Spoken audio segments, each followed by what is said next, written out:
Hello, hello. Good evening, everyone. Running a bit late since I had a late stream. We're mowing on the grass.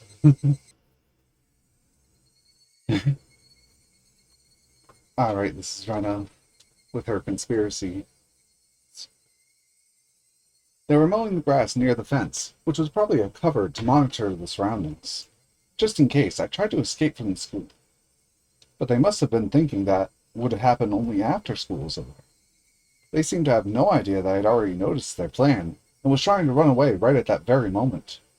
I couldn't use the front gate, since they'd find me easily. I moved behind the school building, made sure nobody was around the curry garden, ran through it, and dashed into the forest. Chie-sensei's gonna be angry. I walked through the dense undergrowth, stepping on dead wood and climbing over fallen trees. After walking through the forest for a while, I came to a small road. I know many back roads in this village because of our club activities, and that knowledge has finally come in handy. So, what should I do now? I'm sure the girl already passed on my message to Chie-sensei. Those men must be going crazy by now, knowing that I ran away. Meanwhile, the men, just working.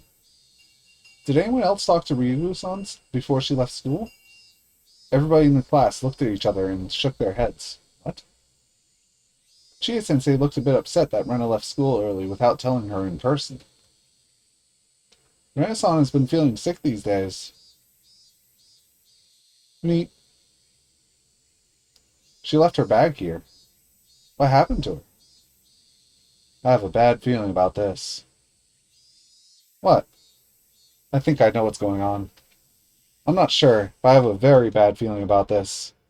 She must have taken another ridiculous story seriously or something. I hope she won't do anything crazy. I hurried home. My father might be at his new job, or he might have gone shopping. He wasn't around when I got there. Now that they're on the move, I'm no longer safe in my house. They're very dangerous people. They're trained to be capable of attacking the Ministry of Construction, and they actually pulled off the kidnapping of the grandson of the minister. Locked doors and windows don't mean anything to them. In fact, it'd be like I was hiding in a box, which they could just open up to get at me. I could no longer stay at my home. It's time to go to the hideout. It's very sad and very frustrating. I killed Rina and Tepe and finally regained a peaceful life with my father. How could this happen to me? I remembered what Keiichi-kun told me before. It expressed my feelings better than anything. Takano-san left us a huge parting gift. Why did she give me those terrifying scrapbooks? Why did she tell me the secret of that unthinkable conspiracy? She got me into this. I didn't do anything. It's all Mio-san's fault. Why is she switching between Takano-san and Mio-san? But who was interested in her stories? I was. Who let her continue talking? I did. I did that out of curiosity. Who let the memories of Ibaraki return and told Mio-san about them? I did. I depended on Mio-san, hoping that she could somehow save me from the memories I'd been trying to forget. I shouldn't have remembered anything about that bizarre incident. If I hadn't, I wouldn't have gotten involved in that unthinkable conspiracy, and I could have just played around with my friends today. But even if I didn't know about the conspiracy, it had still continued behind the scenes. I would have been one member of the mob running in a panic, not knowing what's going on the day of Oyashiro-sama's revival. I would have been just swallowed up in their conspiracy anyway. Would I be happier if I faced that day without knowing anything? Would I be happier if I struggled, knowing about it, but ended up swallowed by it? If I'm going to end up the same way, no matter what I choose to do, I'll fight. I'll choose to fight, because that's how I seized my happiness before. When Rina invited my home, seducing my father, I felt like it was the end of the world. I lived on the verge of despair every day. I thought that was the worst misfortune that could befall anyone. But the way things are going, it wasn't really that bad at all. I had only two enemies, Rina Mamiya and Tepe Hojo. I knew my enemies. I knew how many they were. I lured them out one by one, and I attacked them in the dark. It was a very easy problem to solve. But what about this one? I don't know who my enemies are, and I don't know how many or how strong they are. Even the people I once trusted might be my enemies. I can't possibly be sure. It's totally different from the previous problem. This might be the end of the world. This time, it really was the worst thing that could possibly happen. But is that really the case? With Rena, I felt like it was the end of the world, but I no longer think it was that bad. So, this might turn out to be an easy problem to solve in the end, and I might be able to laugh about it someday. I know that day will come. I know it for sure. So, I shouldn't think that this is the end of the world. Let's fight. I can fight. I can still struggle. I'd eat grass and drink mud if I needed to. I'm going to bet on the 1% chance even though it's unbelievably small. If Mio-san didn't leave me the scrapbooks, I wouldn't even have been able to sit at the table to bet. I was lucky that I received the scrapbooks because they gave me the chance to choose my future. If I don't fight, they'll spread the terrible parasite, and this village will face a great disaster. According to the legend, when the demons first came out of the swamp, people became demons right after being infected. And it happened while they were inside the village. These days, symptoms appear only when infected people leave the village, but that only applies to the later, weak parasite. The original parasite can reenact the curse of Oyashiro-sama even when the infected are in the village. The legend of Oyashiro-sama will be reborn. Humans and demons will start killing each other, and Oyashiro-sama will come down to pacify the disaster. But he's only a doctor in that story, remember? He's not some god. That's what they want. They want people to prostrate themselves before that miracle, and only the people who truly worship Oyashiro-sama will be saved. I see. I know their true intention now. They're going to reenact the legend of Oyashiro-sama. After all, the villagers always say that Rika-chan is his reincarnation. The stage is all set. They're going to use the parasite as the curse. So, how are they going to make it look like Oyashiro-sama came down to pacify everyone? I get it. They must have some kind of medicine, a specific cure for the parasite. When they recreated the strong form of the parasite, they found a cure for it at the same time. They're going to use this cure to save only those people who believe in Oyashiro-sama, and as a result, this village will only have those fervent believers. They're going to make themselves the absolute rulers of Hinamizawa. Wait, I still might be underestimating them. Are they going to carry out that horrifying act of bioterrorism only inside Hinamizawa? History proves that, when their goal is to control others, people desire to spread their religion across a wide area. Except, it has to be done in Hinamizawa because that's where the parasites thrive. They can't live elsewhere.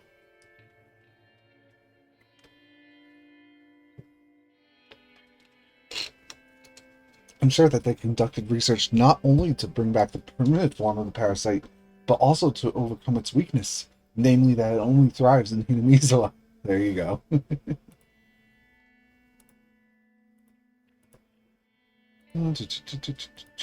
Okay. According to Mio-san's research, the parasite doesn't like its host to be far from the region. Its weakness is distance. If they could extend the distance, if they could extend the area where it can live, I wonder how far along their research is. By now, the parasite might be able to live not only in Hinamizawa, but in Okonomiya as well. Or maybe even in the city? Maybe the whole prefecture?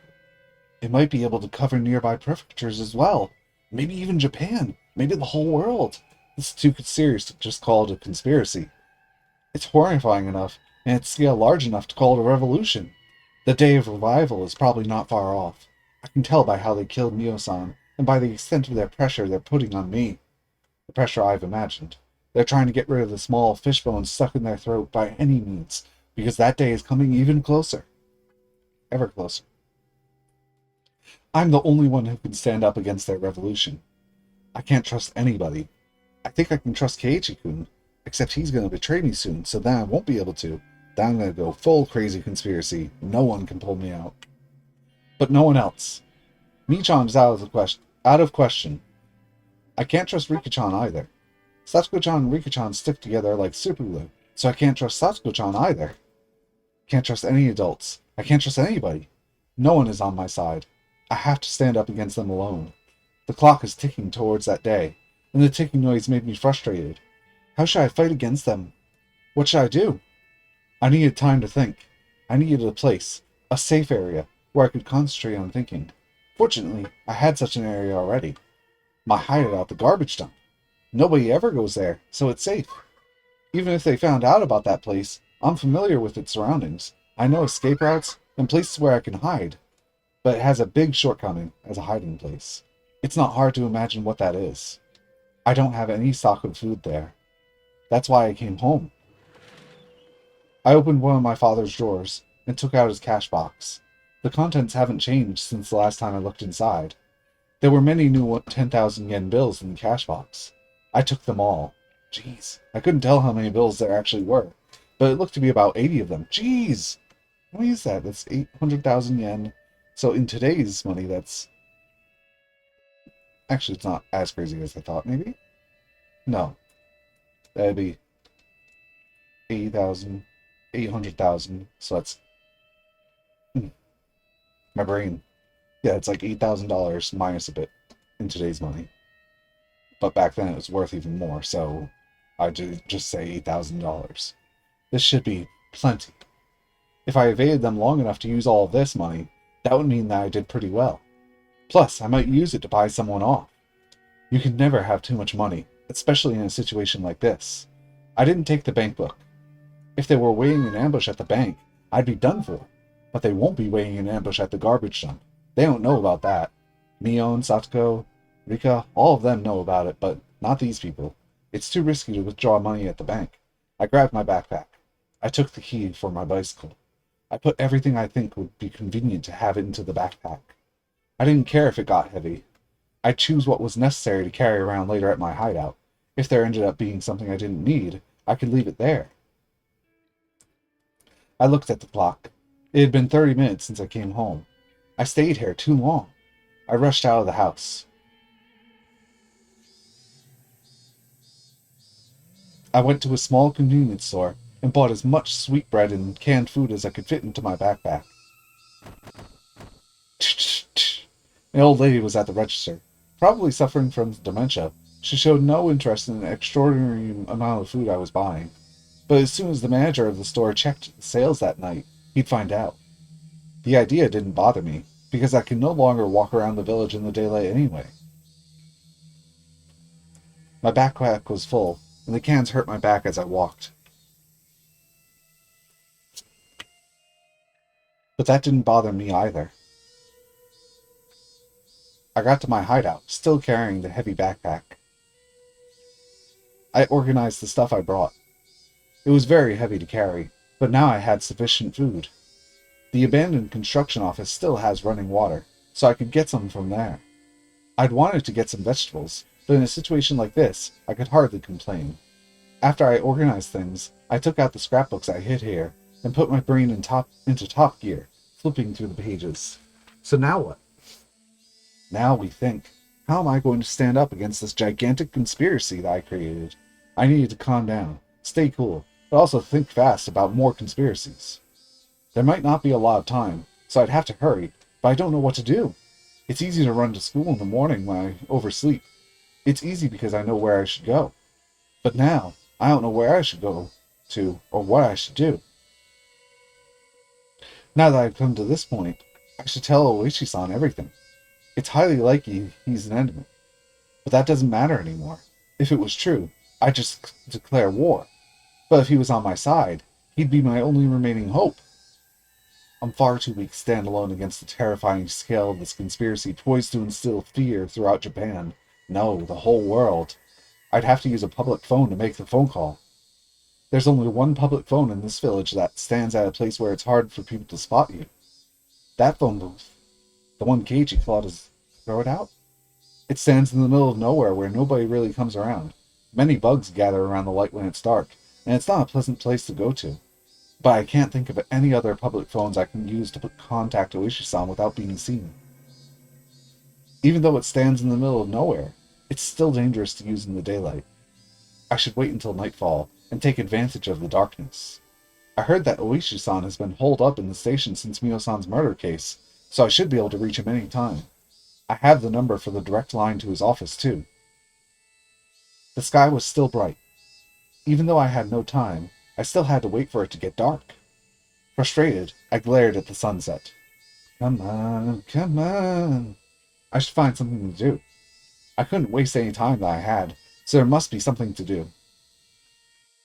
After I thought about what I could do, I found there was something I wanted to confirm, something I've been worried about. I couldn't do anything else before it got dark anyway. Staying here doing nothing would just make me more frustrated. I made my decision and left the hideout. She gonna go to Keiichi? Rena's father paced up and down restlessly in front of his house. A bicycle appeared, its rider ringing the bell. Police officer! Here! Over here! A police officer from the Hinamizo police station had shown up. Right, because she stole the stuff. Having rushed to get there, he was breathing hard. Ah, ah. I hope you didn't wait too long. Please tell me what happened. I know I locked the door before I left, but when I came back, the door was left open and... He led the police officer into the house. And look, my cash box was left open in my room. Is this how you found it? You didn't touch anything. I didn't touch the cash box itself because I thought they might have left fingerprints. I did touch the contents a little bit to check what was missing. And what did they take? They didn't take my bank books or my personal seal, but they took the cash. They didn't take your bank books or personal seal, huh? You're lucky. Professional thieves today don't take bank books because they know how easily they can get caught by using them. This might be a professional cat burglar. Wait, you were lucky? Why is it lucky? Instead of taking the cash box with him, he opened it here. He has to be a pro. So, how much cash was in there? I haven't counted it for a long time, but I believe there were about 110,000 yen bills. Ah, I see. Did you tell anybody that you had that much cash in here? No, I didn't, but they probably knew I kept some cash in the house. They? Who are they? Can you tell me more about them? Well, it's kind of an embarrassing story.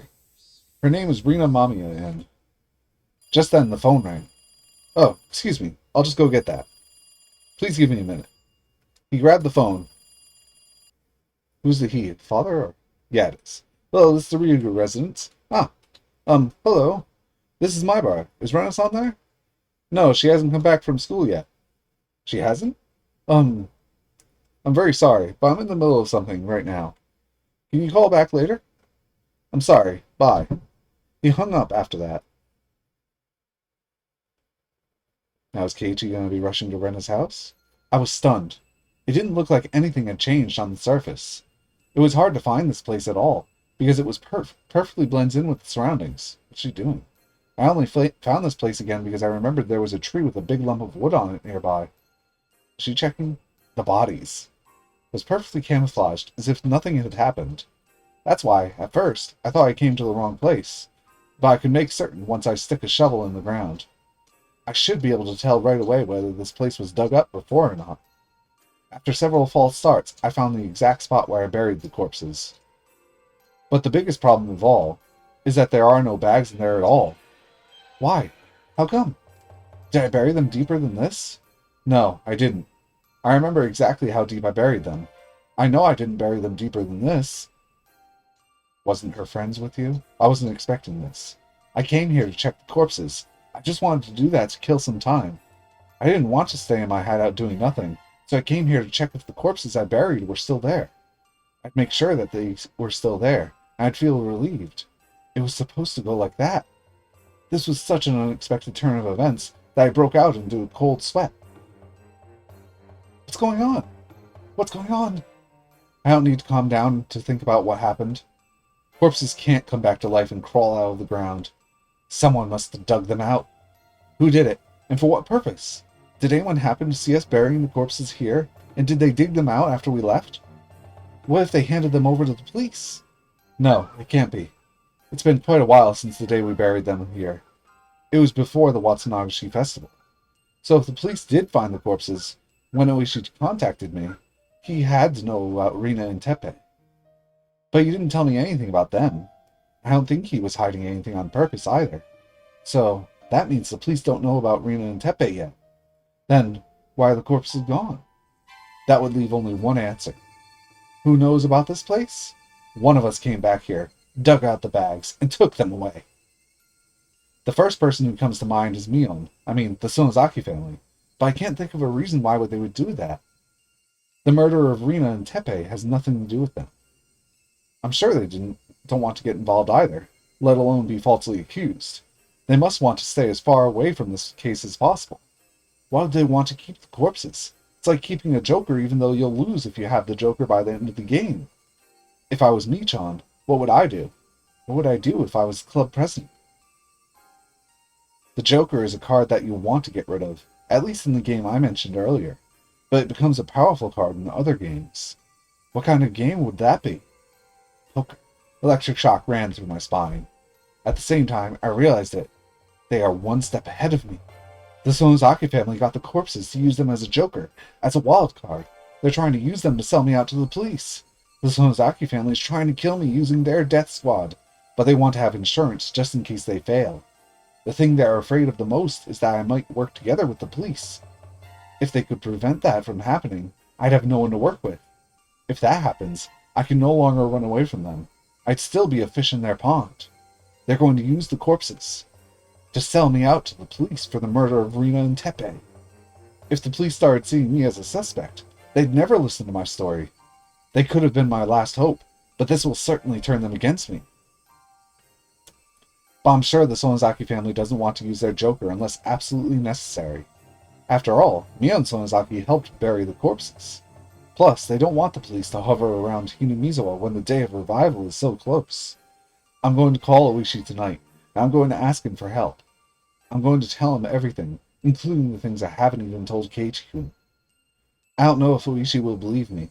This is a gamble, and my chance of winning is very small. Plus, my worst enemy has the joker, the bags with the corpses inside. I wonder if she'll tell him about the corpses. I'm impressed with Mion. That's just what I expect from the leader of our club. This is a battle that I'm betting my life on, but to Mion, this is like a board game taking place across Hinamizawa itself. I grinned, repeating to myself that it's just a game. I put my life on the line for every club activity we do, because I don't want to suffer the punishment. This time, that's become the literal truth. There could be only one reason why they're trying so hard to drive me into a corner. It's because they're afraid of me. I assumed I was just a little girl with no power, running about in confusion. But my enemy must not be thinking that way. If they didn't think I was a threat to them, they wouldn't take risks like this to drive me into a corner. That means the scrapbooks Mio-san left me must be way more dangerous to them than I think they are. I see. They have a joker, but so do I. The joker I have is so deadly and so powerful that I can break their plot into pieces. That's why they're so eager to find me. A cornered mouse really can bite a cat. I felt my fear towards my enemy fade away all of a sudden. Just as I fear them, so do they fear me too. So this is an evenly matched game. I don't have as bad a hand as I thought I did. I was right to come here. I found out about the card my enemy was holding. This is a big deal. I felt myself shiver with excitement. I grinned to encourage myself. I don't need to be here any longer. They know this place. They might come here to find me. It's not safe for me to stay here for long. I decided to go back to my hideout. The hideout Mio knows about. On the way back, I passed close to my house. I noticed something different right away. I hid behind a bush and looked at the front gate of my house. My father was talking to a police officer. I strained to catch their conversation. Yes, she usually parks it there. My father pointed to the place where I usually parked my bicycle. Okay. Please let us know whenever your daughter comes back. We'll try to find her as well. Michan, you're good. Did you already play your joker? Mion always starts a battle by attacking without hesitation, and wins. It seems like the police are already after me. My chance of being able to explain the conspiracy to Oishi was already small, but this makes it even smaller. No. That's why I'm going to talk to Oishi. He sees the Sonozaki family as his enemy, and he's trying to expose everything about them before his retirement. That's why he'll be on my side. He's not going to fall for their trick.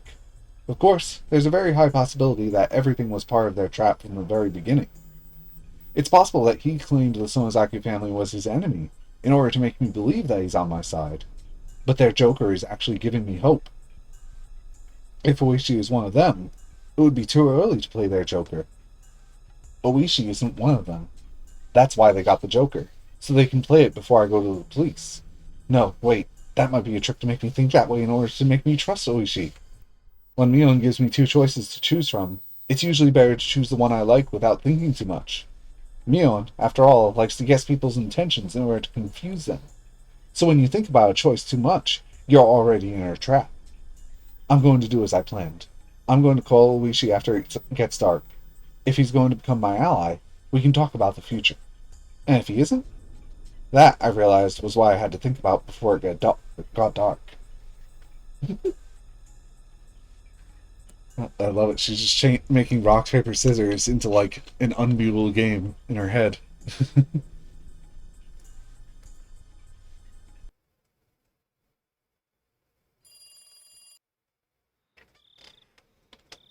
No, no, don't worry about calling so late. I don't get paid overtime, but I'm on duty as long as I'm here. I started the conversation with an ordinary greeting to try and gauge his reaction. There's a 50-50 chance that Uishi is one of them. If he's their pawn, he'll either lure me out somewhere so he can arrest me, or he'll ask me where the scrapbooks are. But even if he didn't, that wouldn't prove anything. It's going to be difficult to determine if he's on my side or not. I'd have to tell him about the scrapbooks no matter what. My heart's beating very fast. Even if I was sure that Oishi isn't their pawn, I'd still have to make him believe such a crazy story. And I'd have to do that over the phone. Worrying wouldn't do anything for me. This is, I know, a gamble. I have but a small chance of winning. If I didn't put my chips on the table, the game wouldn't even start. I told you a little about this before, but I think somebody is following me. Are you sure about that? Yes. I wasn't sure before. I thought it was just my imagination, but things have changed over the past few days, and now I'm certain. What do you mean things have changed? A few cars have been following me. One of them is a white van with 4 men in it. They disguise themselves as gardeners, but they're actually attack units. Attack units? You mean the Sonozaki family's death squad? Yes. I'm pretty sure that's them. They came to my school today. I managed to escape from them in time, but was very close. But why would they do that? Do they think you're trying to sniff out their connection to Tomitaki's murder? Oishi hasn't mentioned the scrapbooks yet. It sounded rather unnatural to beat around the bush like that by mentioning Tomitaki's murder. But as I haven't told him about the scrapbooks, it could be a legitimate reaction. To tell you the truth, I just heard some bad news. I wanted to confirm it a bit more before letting you know, but we did promise to share new information with each other. So this is why I heard. It seems like the Sonozaki Corps and Okonomiya are on the move. Are you talking about the Sonozaki Corps? Yes. You might find it a bit of a shock. They ordered their greenhorns to find a certain person. A certain person? My heart stopped for a moment upon hearing that. Are they? It's hard to believe. But you're the person they're out looking for. They're trying to find you. I just got this information, so I don't know the reason why, but they're mentioning your name. So, you believe my story that my life is in danger? Hmm? Yes. It matches with my information perfectly. Ryugu-san, what's going on? Do you have any idea? What they're really looking for are the scrapbooks I have.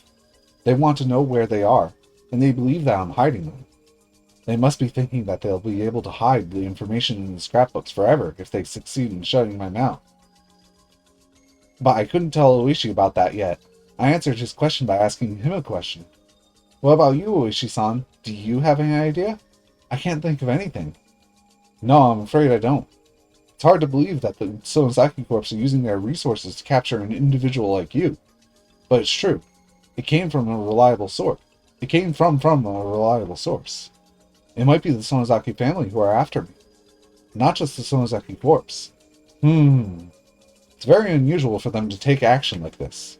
They only do this when one of their people runs away with their money, or something like that. It's usually about some kind of trouble within the group. They've never done things like this to an honest person like you. Well, I'm honored to be the very first one, but I need you to do something other than tell me that they've never done this before. I understand, Ryugu-san. Please, calm down. Isn't it your turn to tell me something now? What do you mean? Like I said, the Sonozaki Corps don't take action like this often. They might be under some kind of misunderstanding, but still, it's very unusual that they would do something like this. Are you sure you have no idea? You could have gotten them confused about something without you knowing it. My guess is that you sniffed around the Sonozaki family and found out about a secret of theirs, or they think you did. You can't leave them to mobilize like that by doing nothing. What you did must have been obvious to them. Are you sure you have no idea? Is he my ally or my enemy? I still can't figure it out. This is it. Make your decision, Ren and Ryugu. Maybe they're after me because I have Mio-san's scrapbooks. Mio-san? Mio Takano? Her scrapbooks. What do you mean? If he was my enemy, he wouldn't be able to hide his excitement. But his voice remained steady, and it didn't sound unusual when he said the word scrapbooks. Well, I met Mio-san at the library a few days before she was murdered. We talked and got along well, so she let me borrow some of her scrapbooks, in which she wrote about her studies. Scrapbooks. Her studies. Yes. Mio-san was studying the history of Hinamizawa. She summed up her findings in those scrapbooks. I think when they killed Mio-san, they found out that some of her scrapbooks were missing, and also that she gave them to me. They're after the scrapbooks?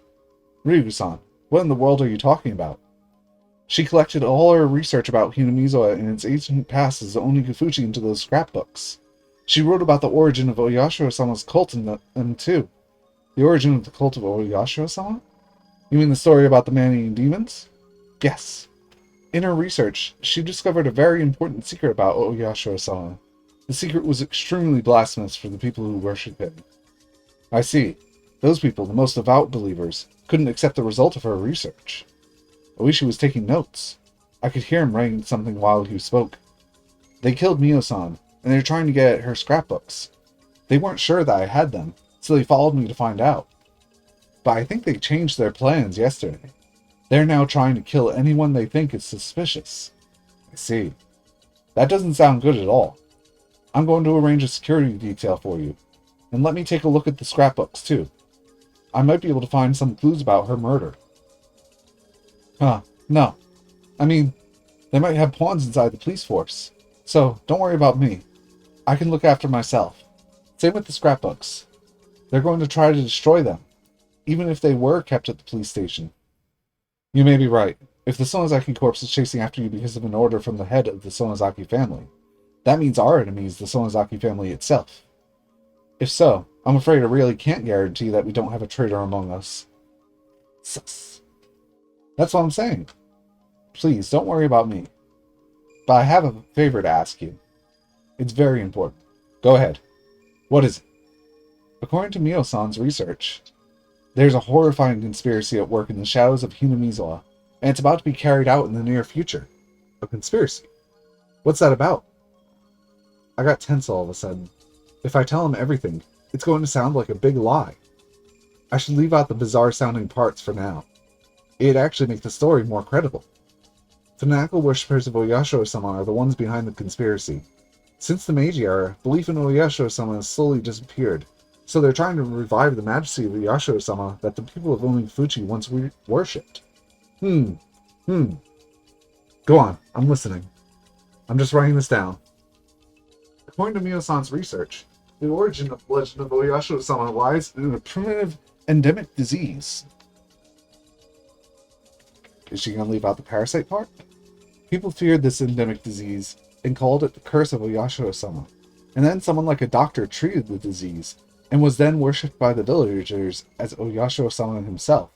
The village was then under his control. Oh, I see.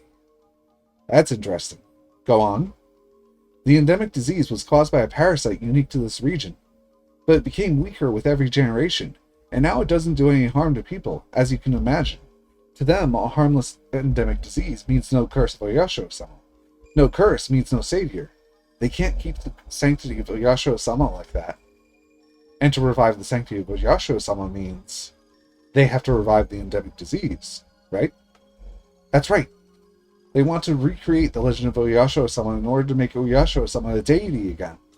That's why they're trying to create the original parasite, because it can bring back the more powerful strain of the endemic disease. The true intention of the series of the mysterious deaths was to test the results of their research. And now they finally succeeded, reenacting the maggots disease with Tomitake-san. It took them 5 years, but they managed to bring the parasite back to its original power. What the hell? Their goal is to spread the parasite, use the cure they developed to save only those people who believe in Oyasho-sama, and create for them a paradise. Are you sure it's all true? The scrapbooks say that most of the residents of Hinamizawa are infected by the parasite. There's medical evidence of its existence too. I can't believe it. Damn it, that hag Oreo is on death's door already. Yet she can't just cross the sticks on her own? This is indiscriminate terrorism. What the hell? The original parasite could only survive around Hinamizawa, but there's a high probability that they've improved it to be able to survive in a wider area. It's going to destroy not only Hinamizawa, but also Hunomiya, or even the entire city, or the entire prefecture. Damn it. What should we do? Who's behind all this? It's the three families.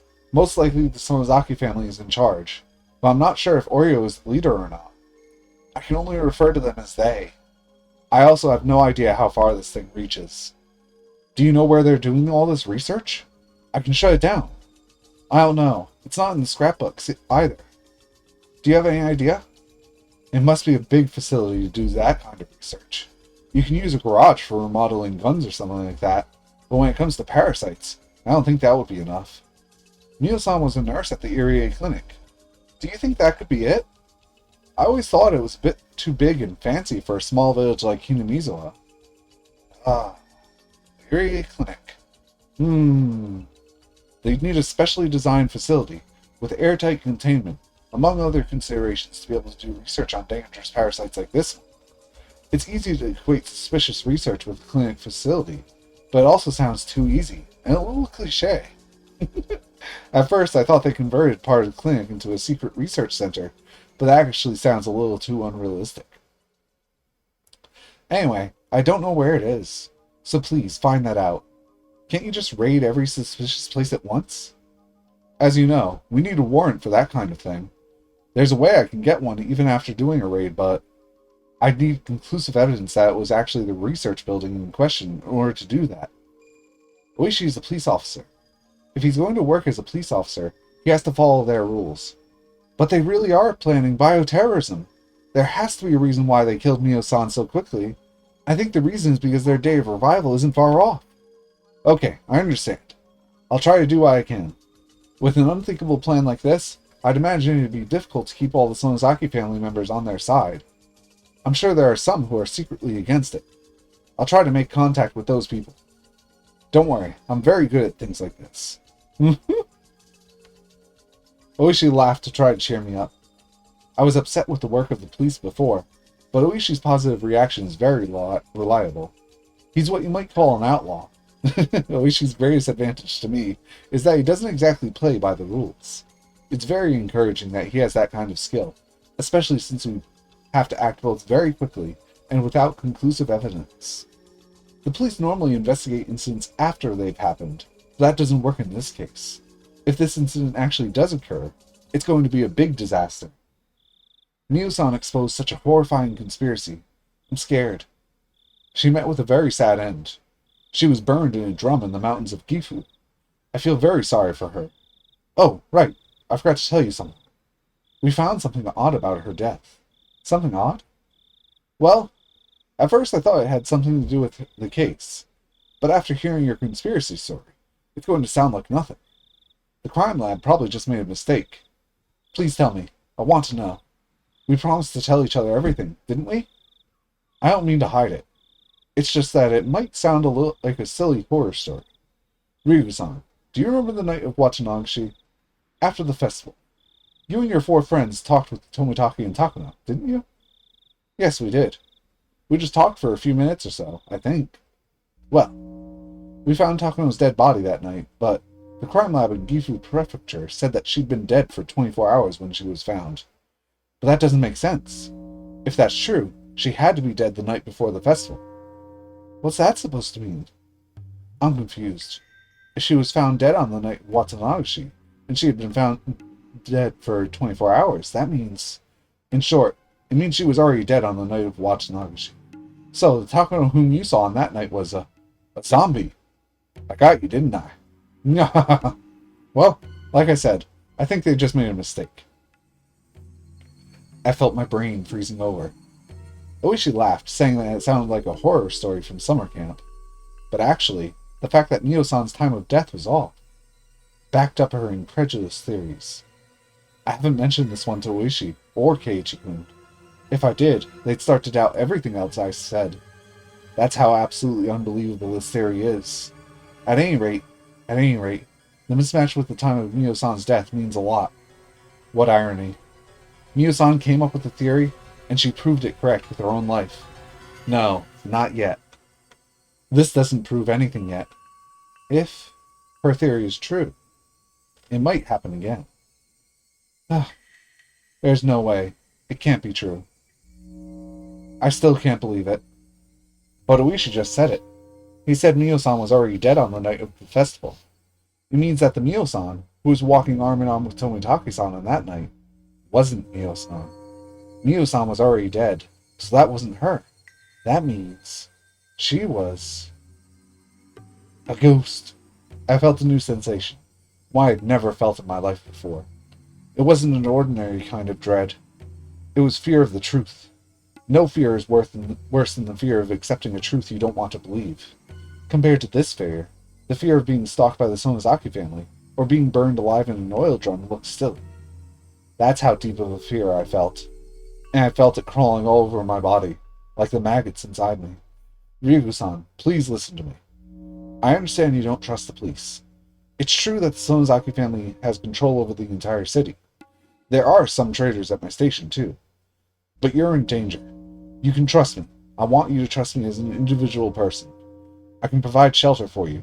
It's in a place nobody knows but me. Please trust me. I don't doubt Oishi at this point.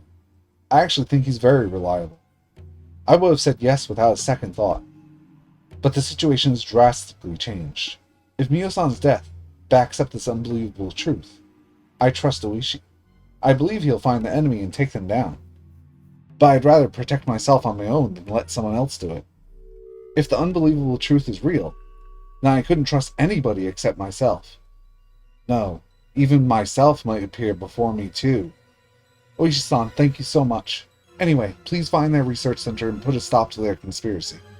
I'm going to hide somewhere for a while. I'll call you again. I noticed I'd been on the phone too long. I'd been using this phone booth with the light on in the middle of the darkness. In other words, I've been telling everybody I'm here. I mean, the light's always on if I'm... Hello? Hello? She hung up.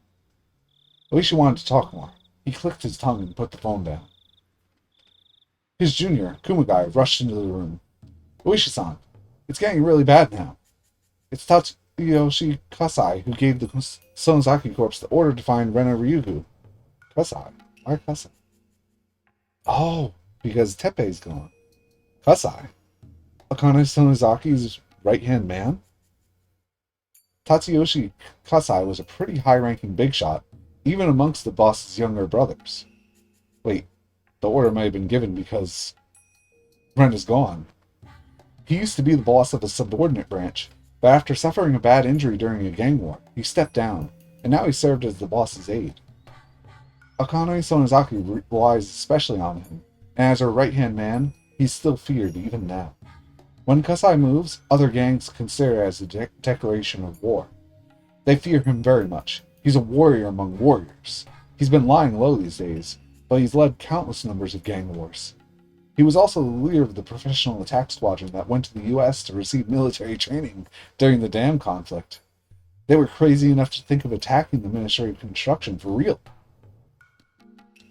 It looks like it's causing quite an uproar among our informants.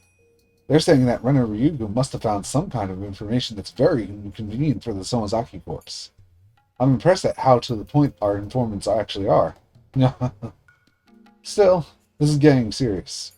Sato-san thinks it's the tape Oreo and the Ministry of Construction recorded during their secret negotiations. If it's true, it's going to cause quite a few deaths. This is more serious than that, Oishi thought. If her story is true, this is a massive conspiracy. It's going to cause more than quite a few deaths. They might destroy the entire village, or even the entire prefecture. This is going to be the biggest terrorist strike in history. Rena Ryugu's in danger. Kuma-chan, arrange an unmarked patrol car to keep watch on our house.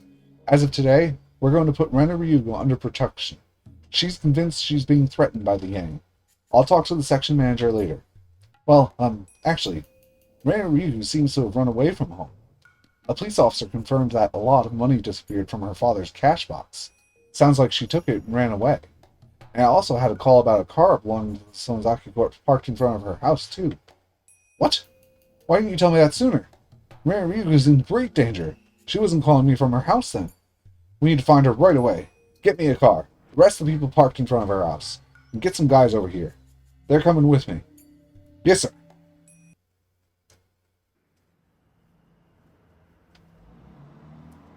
What? Renaissance wasn't at home? It's pretty late.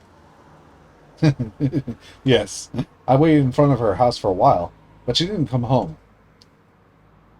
Maybe she's at a friend's place. She might be at Sis's house with her other friends, doing their club activities or whatever.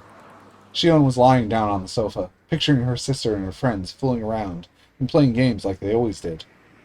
I thought so too, so I stopped by Mion-san's house, but Rena-san wasn't there either. Mion-san was worried about her too. Oh, really? Well, I wonder what happened to her. She might have been caught by some hoodlum, though that would be unusual. I already told my staff to look for her just in case. I don't think that's what happened. She's not as weak as she looks. Anyway, why did she want to see me? Kasai took off his jacket. Shion only told him to go see Rena because she heard that Rena had requested to see him in person. Oh, I thought I told you. She said she found something you lost. Rena-san wanted to give it back to you but in person. Hey, I guess she likes you or something. Oh, please. Anyway, I hope she's alright. Right then, the phone rang. Kasai answered it while loosening his tie. Yes. I understand. At once. Kasai sounded very serious, and Shion immediately figured out who he was talking to. Who was it? Was it my father? Yes. The Sonozaki family has sent out an order to find Rena-san right away, and to bring her to the main house. You mean Oreo gave the order? I wonder what Rena-san did.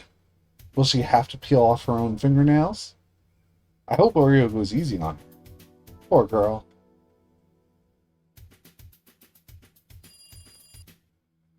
Rena hasn't come home yet? No. I heard that Rena ran away from home, and that she's hiding somewhere. Hiding somewhere? What do you mean? Also, I just got this information. It seems the police are looking for her. What?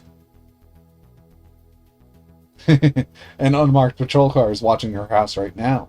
It seems like there are several patrol cars looking for her in the village. So we have two lines here. The Sonozaki family is looking for her for some reason. I'm not sure in that. Maybe it's because she ran away from home. And then the police are looking for her because of the Sonozaki family. But Rena thinks it's her. They're going to think it's the corpse for the police. Uncle Kimiyoshi received a call from the police too.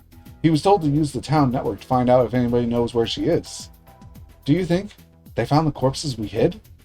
We hid them deep in the mountains. They couldn't have found them that easily. No, it's 100% impossible. I guarantee you that. Wow, how can you be so sure? Well, to tell you the truth, I let the Sonozaki family take care of them. They moved the bags to a secret place. Secret place? Calm down. Don't worry about it. I heard that there's a major logging project happening this summer on that mountain where we hid the corpses. So I arranged help and took care of it. I see. You're a very reliable person when you're on my side, but you'd be a very scary person to have as an enemy. I recommend you never underestimate me. So, it's not the corpses they're after. Then why are the police trying to find her? I don't know. But it seems like many gang members knew that Teppei Hojo and Rina Mamiya were trying to blackmail the Ryu family. So, that might be the reason why the police are after Rena. I don't think they consider her a suspect yet, but they probably want her as a material witness. That's the same thing. Damn it. Rena finally regained her peaceful life. I'm not going to let them ruin it. Mio, we need to help her. Of course. I already told my family in Okonomiya to find her before the police can. You can trust the Sonozaki family. They can protect her from the police. 120% guaranteed. But just finding her first isn't going to solve the problem. We have to do something to clear her of her suspicion. I'll think about that after we've found her. We can make as many alibis as she needs, and as many witnesses for the alibis as necessary. We have very good lawyers, too. We'll never abandon our friends when they're in trouble. That's right. We can save Rena. Damn it, I wish I could do more than to depend on you, Mion. Well, don't worry about it. It's okay to let someone else handle the situation when that person is better at it. This old man will take care of everything. Also, I'll create an alibi to fool the cops watching the whole village. We'll say Rena was spotted near Gobra. The wider the search area, the fewer policemen in one place. I see, that's a great idea. This is like nothing to us. We did more during the dam conflict. I'll protect Rena. And Kei-chan, Rena trusts you more than anybody, so she might come to you. If she does, please protect her. And give me a call right away. Yeah, will do. Rena is a strong girl. She should be fine. She can overcome this. Yeah, I think so too. I hesitated to say something. Rena hadn't been her normal self lately. If she was her normal self, I'd have no doubt that she could overcome this. But Rena is deeply convinced that Takano-san's delusions are true. Rena believes the Sonozaki family is behind the conspiracy. I'm not sure if she trusts the Sonozaki family to protect her. Don't worry, I'm her friend too. She'll understand once I sit down and talk to her. Just like Kei-chan and I cleared up our understanding, I can do that with her. I still can't believe that you believed such a crazy story, though. Well, I can't believe I did either. This is going to be the most embarrassing thing to ever happen in my life. I really was deeply convinced until I talked to Mion. Even after the promise of friendship we made, I doubted her. Takano-san was endowed with magic, and I think the scrapbooks she wrote also carried a spell. The scrapbooks can make people go mad. They're forbidden scrapbooks. Nobody was supposed to read them. The scrolls. Ren is captivated by the power of that magic, even after Takano-san's death. I have to wake her up. I've got a very bad feeling about it. Oh, I'm sorry. Someone is at the door. It might be the police. I have to go now. Okay. I'll tell them that Ren is hiding near Gogura. If they ask you something, just keep telling them you don't know anything. Okay, got it. Mion waited for my answer, then hung up the phone. After she hung up, I slowly started to feel like Rena was being consumed by some huge, unthinkable fate. It's not only the police I'm worried about. I'm also worried because Rena is ensnared by the power of Takano-san's magic. I fear that she might be suffering from incredible anxiety. Oh, right. Rena might be hiding at her secret base in the garbage dump. Rena once told me that she used to spend time there when Rina-san was at her house. And she told me that she hid the scrapbooks there, too. If she's hiding there, she must be hungry by now. I should bring her something to eat. I went to the kitchen to look for some junk food. My mother looked confused. Mom, I'm going to go somewhere, but I'll be right back. At this time? It's late. It's very important. I promise I'll be right back. And if Rena comes here while I'm gone, let her stay in my room. And if someone calls and asks you if you know where she is, just tell them you don't know, and hang up, okay? My mom looked angry that I was leaving the house at so late an hour, but I rushed out of the house before she could say anything. I grabbed a flashlight from the wall of the garage, got on my bicycle, and sped off into the darkness. The moon looked beautiful, but in a creepy way. I feel like something terrible is going to happen. I don't know what it is, but I know it's coming. Something is going to happen. The moon, seemingly knowing just what that something will be, looked like it was laughing at us, pacing back and forth in confusion. Damn it. Laugh all you want. Laugh at this funny story as much as you want. I'm not going to laugh. I'm going to fight. I'm going to smash through whatever fate is waiting for us. Rena, I hope you're there. Maybe my bicycle needs some oil? It was making a lousy noise as I pedaled. Damn it, even my bicycle is laughing at us. End of chapter, maybe? I think so.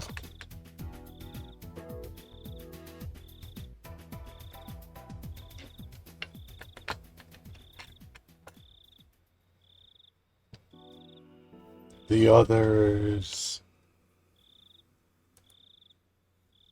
Village of the Body Snatchers. Oh my god, that's good. I finished talking with Oishi on the phone, and soon left the phone booth. I realized something, and a chill ran through my body. I was in a phone booth that stood out tremendously in the dark. Somebody must have seen me. I was certain. I was being watched. I saw glowing eyes staring at me in the dark. It wasn't human. Was it an illusion? No. I knew who they were. They were the ones controlling the three families who ruled Hinamizawa. Its eye level was too low for it to be human, and its outline was vague. I knew from the past records that they were physically frail. The silhouette, which indicated its inhuman appearance, was unbelievably unrealistic, especially its protruding head. One of the scrapbooks I received from Mio-san described their appearance in detail. Their eyeballs were pure red, like blood, and their bodies smelled like ammonia. Though some of them have, at times, been captured around the world, all of them melted or disappeared, leaving no trace behind. The only traces remaining are the marks proving their descent to Earth. Right then, the impossible, unrealistic silhouette took a step closer, and got closer and closer towards me, making a realistic noise as it crunched across the gravel. The noise pulled me back to reality. "Don't come closer, you monster!" It kept walking towards me. It sounded like it was kicking pebbles everywhere as it walked. It was coming closer and closer. I was scared, so I said the same thing once again. And this time, the glass door of the phone booth I was just in started to rattle and shake. Bang! It made weird noises as if being struck by something. I screamed loudly in fear and started running. I ran so hard that it felt like my lungs were about to explode. And then I looked back to find that the thing was no longer chasing after me. Was it my imagination? There's no way it was just my imagination. I definitely heard the sound of gravel being kicked and the phone booth rattling. But I needed to calm down. Right then, I needed to make my heart stop beating so fast. I'd have to fight them eventually. The next time they appeared, I was going to strike back at them. I was going to squash their heads with my big hatchet. I'd protect Hinamizawa. It was my duty to do so. I wouldn't allow them to do whatever they wanted. I saw the lights flickering in my head again. It's aliens! It has to be. At least that's what she's imagining, but... Even if I turned on the light in my hideout, nobody would see it because of the piles of abandoned cars in the way. While I'm aware of that, I decide not to turn it on, just in case. It's a bit scary to hide in this quiet place, alone in the dark, holding my breath. I'd have to keep myself busy with something. But my brain won't work properly. I don't even have the energy to think about what to do from now on. However, I don't have the courage to lie down and sleep to sleep and regain my strength either. Every time I heard or thought I heard a suspicious sound, I'd gasp and stare into the dark. That's all I did all night. Until Oishi believes that the Sonozaki family was behind the conspiracy, but he can't do much without solid evidence. For that, he has to locate the facility where they're doing research on the parasite. But we have no idea where it is. I think the Irie Clinic is still the most likely site, but I have no credible evidence. Really, I don't think they do their research in a place so obvious even I could guess it. They might be using one of the bomb shelters that was built during the war as some kind of secret underground research center. Now that I come to think about it, I remember a secret building nobody is allowed into on the premises of the Furude Shrine. I think it's called the Ritual Storehouse. According to Mio-san's research, the Furude Shrine is the center of the local worship of Higurashi-sama. The priest keeps the tools for ceremonies in the Ritual Storehouse. One of the ceremonies is the bizarre festival, Watanagashi, and so the shrine storage must be something very sacred. If I remember right, Watanagashi was also a medical ritual designed to vaccinate and immunize people against the all-too-strong parasites. That means the tools they used for Watanagashi were medical ones. If my guess is right, the Ritual Storehouse is the most sacred place in the village, as well as the most appropriate building to use for medical purposes. It's suspicious. There might be a secret research center in the Ritual Storehouse. Ah, damn it. The police should be performing a raid on the Ritual Storehouse, not the Irie Clinic. Why didn't I think of that when I was talking with Oishi on the phone earlier? I hope Oishi realizes this too. Should I go back to the phone booth and tell him about the Ritual Storehouse? No, the aliens are waiting for you there. You can't go back there. But when I thought that, I heard a car coming closer. I held my breath. It's not normal for a car to come here this late at night. It's almost like everyone's out looking for me. I thought about many possible scary scenarios, which made me nervous. After a while, I saw the headlights of the car near the former dam construction office. The car must have passed by me and gone to the office. But it's a deserted, empty office building. There's nothing there. It's not a place where people would visit this late at night. While I was staring into the dark, the engine of the car stopped, and its headlights were turned off. I could see two flashlights flickering in the darkness. The lights moved into the office building. They must think I'm hiding there. I held my breath and kept watch on their movements. I can't tell who they are, but I bet they're pawns of the Sonozaki family. They know that I ran away from home. They must be looking for me everywhere in the village. Though I needed to conceal my breath, my face started feeling itchy. I had an urge to stretch my legs. My own body infuriated me. The humidity made me sweat all over, so the back of my knees and my neck had been itchy for quite a while. Scratching would make an unbelievably loud noise, so I decided not to scratch anymore. It usually doesn't make any noise when I just scratch some mosquito bites. I'm probably just being nervous and overreacting. Yes, there's quite the distance between me and them, and I'm in the dark, holding my breath. They wouldn't notice it even if I sneezed, let alone scratched myself. But I didn't want to make any noise at all, so I tried to forget the itchiness. But after all that, I ended up scratching everywhere like mad. I have to live in hiding like this for a while. I don't know how long it can go on when I'm so nervous on just the first night. I need to toughen up more so I can remain placid, even in a situation like this. I forced myself to relax, scratched my neck without hesitation, and tried to cope with the sticky sweat all over my body. I started getting hungry. My stomach growled. That's a good sign, though, since it means I'm starting to relax. I can't eat yet, though. It'd make a lot of noise. I decided to wait until they finished looking for me and went away. Oh, they're still there. Go away. Go away. I can eat if you go away. It seemed like the intentions I was sending out bore fruit. They had stopped looking around the building. However, I must have concentrated my thoughts too strongly. They were pointing their flashlights in my direction. Did they notice me? No. Not only that, they're walking towards me. I made my body as small as possible, hid under the blanket, and listened for their footsteps carefully as I could. All the while, I heard their footsteps coming closer and closer. Since the footsteps are coming straight towards me, they must already know where I am, I think. It's scary, but there's no way they already know where I am. If they did, they wouldn't have wasted their time looking for me around the office building. And they wouldn't walk as slowly as they did. It's just a coincidence that they're walking in this direction. Since I'm hiding under the blanket, I can't see who they are. I don't know where they're shining their flashlights, so I can't stick my head out from the window to see who they are either. I just have to stay motionless like a rock until I sense they're gone. They stopped when they came near my hideout. I could hear their conversation. I don't think she's here. Let's look somewhere else. You look over there. I could tell by the sound of their footsteps that they went separate ways, and that each of them is walking around the piles of trash separately. I made this hideout out of an abandoned car. I just redecorated it. So on the outside, it still looks like nothing other than an abandoned car.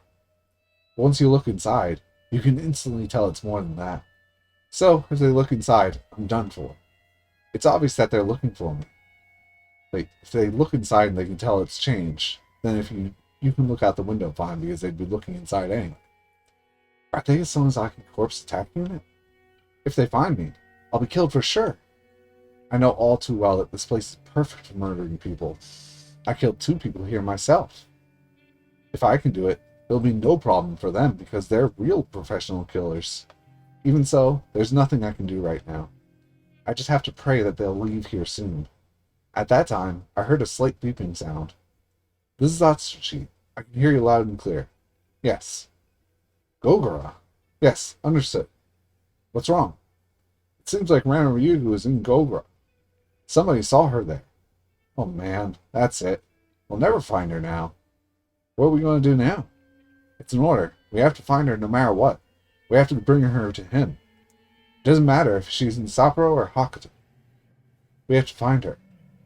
It'll be impossible to find her, though. Do we still have to look?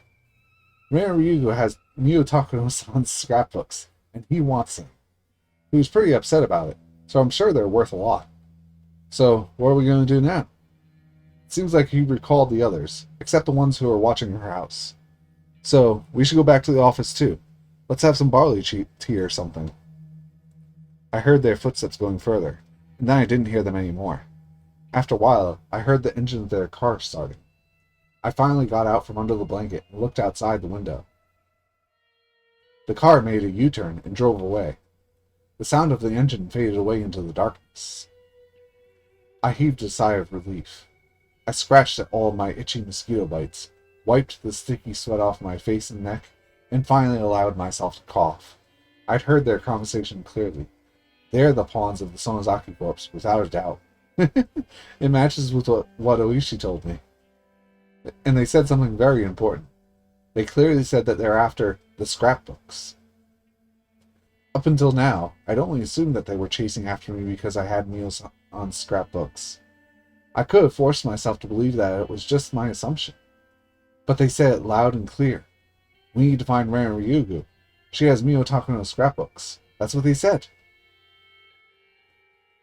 They also said that they're keeping watch on my house. I'm not surprised. That's exactly what I would do if I were them. I can't go back to my house anymore. It's out of the question. But, in fact, they said something way more important than any of that. They said Ren Ryugu was seen in Gogura. If I was in a normal situation, I'd probably think that somebody saw a look-like, and I'd laugh out loud. But the situation is different now. Miyo-san was dead, but she was at the festival.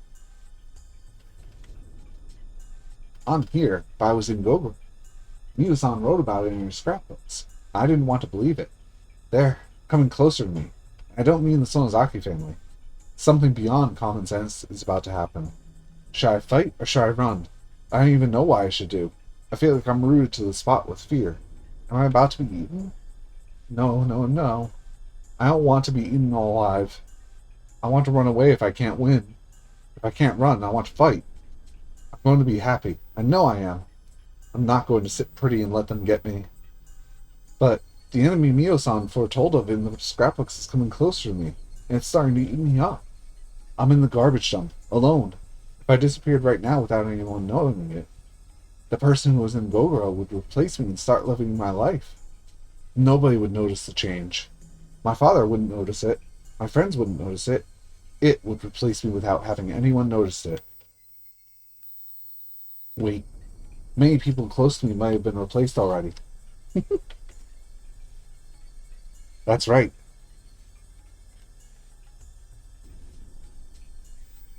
The Sonozaki family is plotting bioterrorism. That's only a part of what they are planning. Mice possessed by them don't get scared of cats. As a result, they don't run away. They'll be eaten by the cats, and they can move into the cats' bodies. Mice are only used by them for that purpose. It's not that they lose their sense of fear, their fear of cats in order to help them achieve their purpose. The same thing goes with the Sonozaki family. They think they're doing things by their own will, but they're just helping them without noticing. That's exactly how they've lived since long ago, being the parasite. We're nothing but a bunch of mice to them. Most mice are stupid. They don't even notice their existence.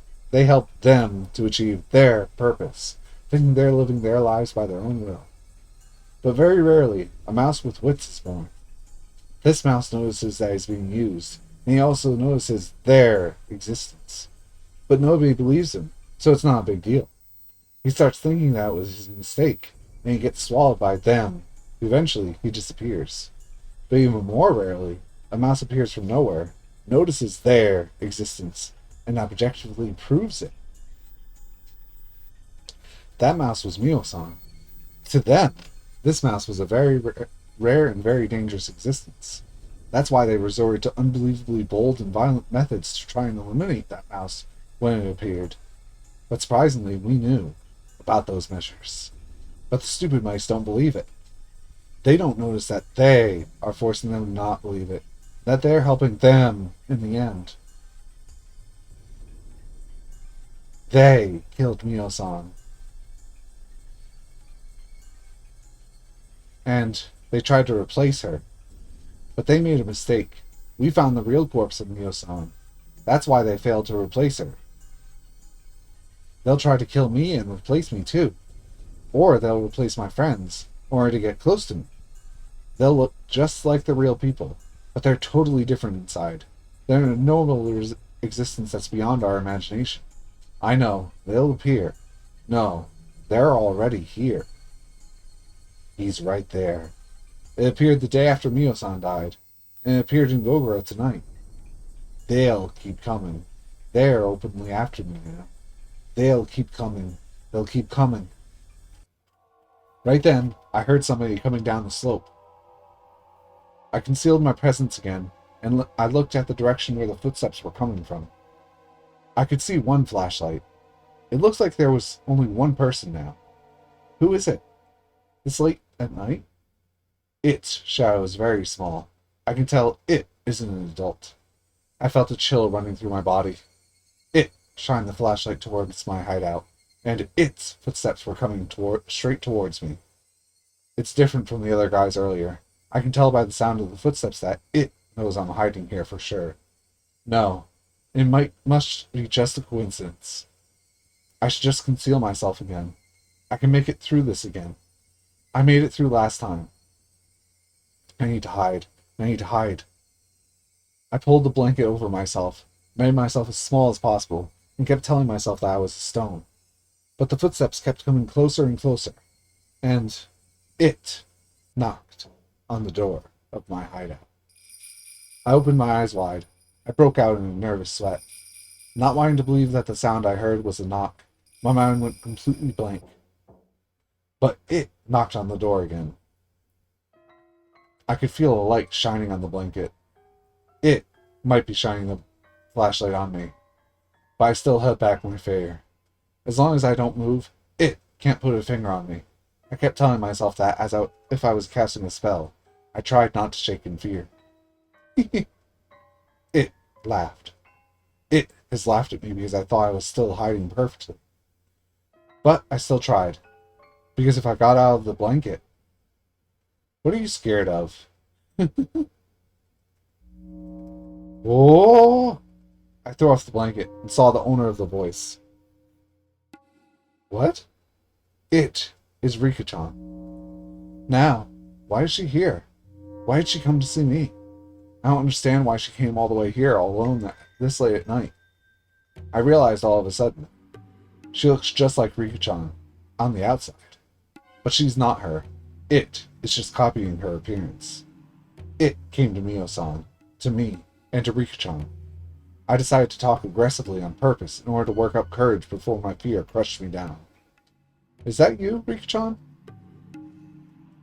Me. Who else do I look like? It answers just like the Rika-chan I know. But I know it's not Rika-chan. Rika-chan wouldn't come to a place like this so late at night. I know who you are. I know you're not Rika-chan. I'm afraid you can't deceive me like you can the others.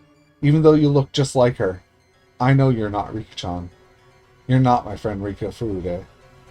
Who are you? Rika looked stunned for a while. She looked as if she didn't understand what I was talking about. But she pretended like that for too long. If she really didn't know what I was talking about, she wouldn't be able to stand in silence for this long. But she kept quiet. And she finally showed her true character.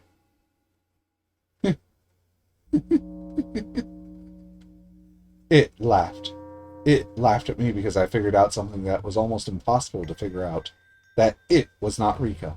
Who are you? It didn't answer my question. It kept laughing for a while. And then it looked straight into my eyes in a way Rika-chan never did before. And it said this. I've lived for quite a long time. But you're the first one who penetrated my disguise. I always thought you had good intuition, but you're pretty good. She clearly spoke to me the things I was most afraid of. I was completely shocked. It's like she told me everything that could possibly scare me. I didn't want to hear any of this, It's something I can't possibly twist in a way I can comprehend.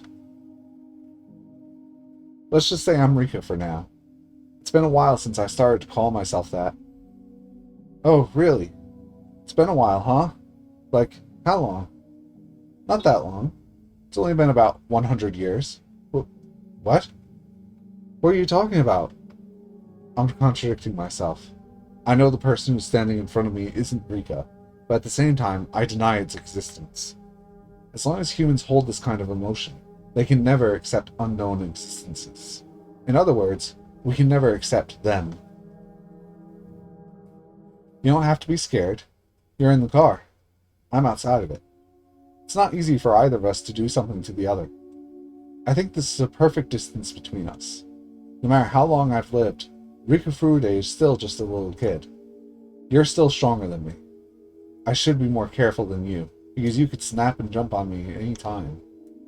I realized that this creepy thing that looked just like Rika was only here to talk to me. I felt my tension fade away a little bit. But still, I don't know what she wants to talk to me about at a place like this, so late at night. I'm like a fish on a cutting board. There's nothing I can do other than to wait and see what's going to happen. I waited for it to make a move for a while, and then it opened its mouth again. You're afraid of something. Am I right? It uses sarcasm. Rika-chan's cute face looked uglier than ever when it smiled. I held back my fear and tried to reply firmly. Yes, thanks to you. So, what are you afraid of? You should know that better than anybody else. It told me earlier that we were safe from each other because one was in the car and the other was standing outside. But it's obvious that I'm the one who is being driven into a corner. While I'm talking to it, I could be being surrounded by its minions. I got scared and tried to listen to the sounds of my surroundings carefully. Don't be scared. I came here to help you. You came here to help me? Oh, really? I wonder how you're going to do that. You're just sick at the moment. You need medicine, that's all. Would you be interested if I told you I brought it along? Medicine? It put its hand in its pocket and took out a small case. It opened the case and showed me what was inside. What was in there made me gasp in surprise. A syringe? It's not normal for a person to carry around a syringe. I have no idea what's going on, but what Rika-chan is holding in her hand is a syringe. There's no way I can twist that fact around. That's right. The contents of this syringe are going to help you get better. It'll help me get better? Huh. I know what it is. It's the drug that killed Tomitake-san. It's the parasite at its full strength. It'll give me the maggot disease. This is a different drug from the one that was used on Tomitake. I promise. It giggled.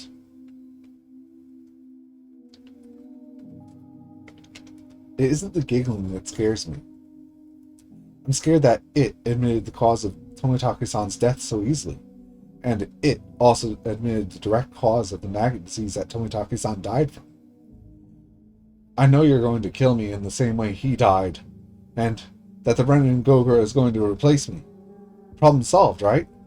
I'm not going to let you give me the shot. Well, I knew you would say that. This syringe looks very suspicious, of course. You're smarter than I thought. So what now? Are you going to gang up on me and give me the shot like you did to Tomitake-san? Tomitake-san's autopsy report said that he had bruises on his body that proved he was fighting against several people right before he died. That means they must have ganged up on him to give him the shot against his own will. I'd like to give you the injection by force, but it never really works. So I gave up on doing that. I decided to let you choose to take it yourself. Are you kidding me? I don't want to take that creepy shot. I thought about it many times. I thought about how I could make you take the injection. I can't force you to take it. I can't make you agree to take it either. Then it leaves me only one choice. I have to let you choose to take it. You should know my answer already. I'm not going to walk into such an obvious trap. Well, that's what I thought you'd say. I didn't expect you to choose to take it anyway.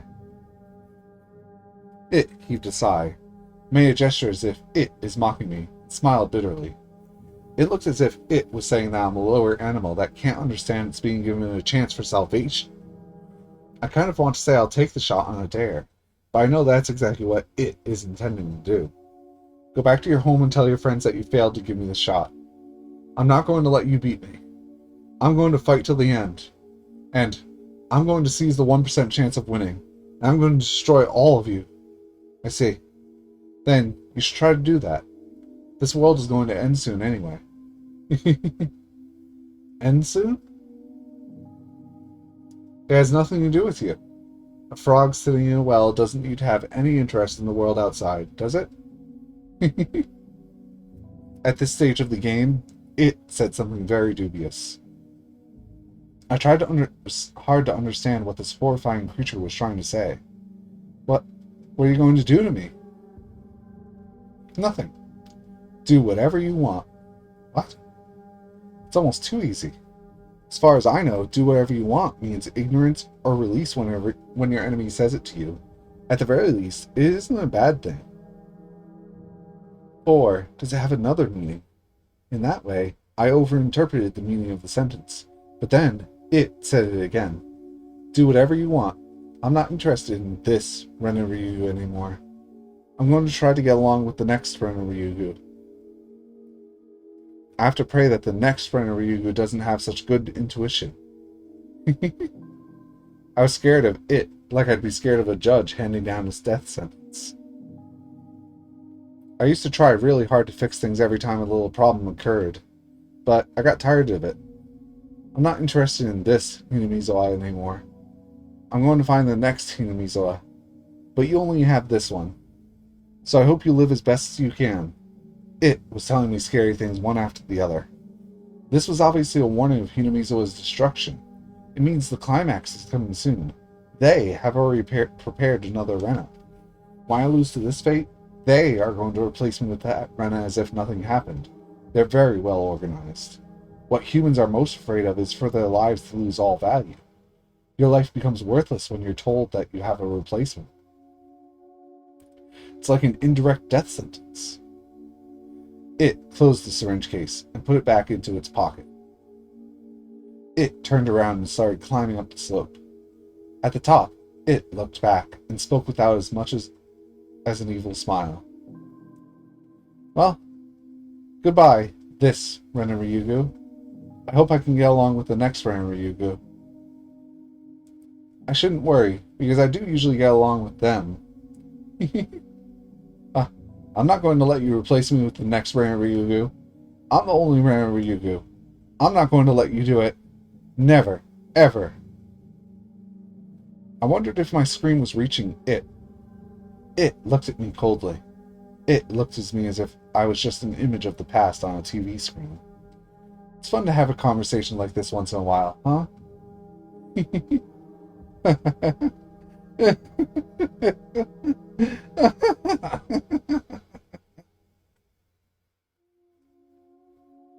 That laughter gradually disappeared into the darkness. It disappeared into the darkness as well. I was the only one left there.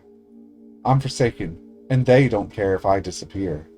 They told me I should struggle as much as I want because it doesn't matter anymore. They already have a replacement. They don't need me in their Hinamizawa anymore because my intuition is too sharp. When I realized that, I noticed that this garbage dump is a perfect grave for me. Then I realized that this place wouldn't work as a hideout anymore. I'd better start packing and move somewhere else. It told me to struggle as much as I want. I'm going to do just that, damn it. Damn it. I have to get ready to move out from here. I'm going to put everything back into my backpack. I have to leave here as soon as possible. The light of the flashlight wasn't enough to see by, so I turned the table lamp on. The light made things show up very clearly. When I reached my backpack, I realized something and gasped in surprise. The palm of my hand was covered with an airy liquid, almost like I scratched my neck enough. I thought I'd wiped off my sticky sweat earlier, but it wasn't my sweat. Then where did this blood come from?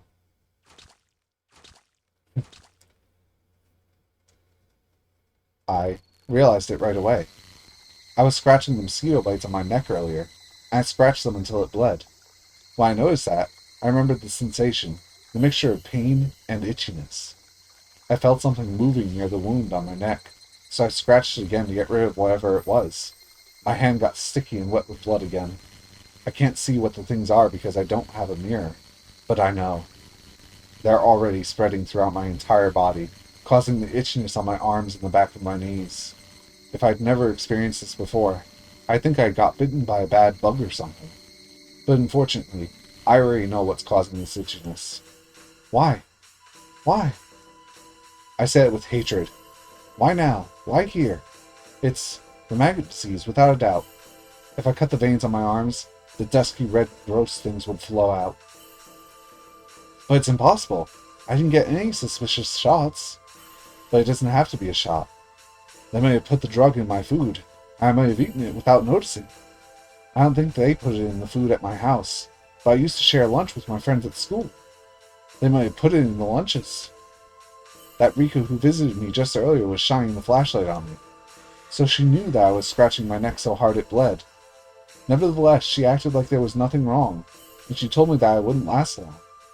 Now I know why she was laughing at me in a sarcastic way. She knew that I wouldn't have much time left. It itches very badly, but I can't scratch. The more I scratch, the itchier it gets, and I'm not going to do the same thing Tomitake-san did. Damn it, damn it, damn it. The itchiness might not be temporary. It might actually get worse. I don't know if it's going to stop soon, or if it's going to last until I die from it. I don't know anything anymore. I just have to endure the itchiness. I wiped the blood on my neck with a towel, clenched my teeth, and tried to erase the desire to scratch my neck. The wound was throbbing. I wanted to scratch it so badly, but I couldn't do that.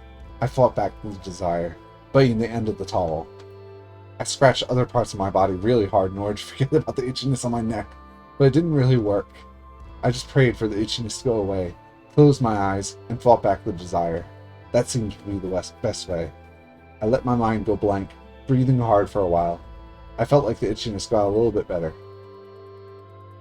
I took a deep breath, and I immediately started panicking. Staying here is more dangerous than the itchiness. I have to leave here as soon as possible.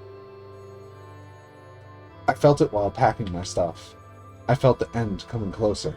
The end that Rika told me about earlier. I assumed I could live until the end, but I may have been wrong. I might follow the same path Tomitake-san took, way before the end comes. I was sweating like crazy, and it felt so nasty. I know it's not sweat, but I'm going to think that it's sweat for now. I wiped my neck with the towel, and hurried to leave. Jeez, this escalated like instantly.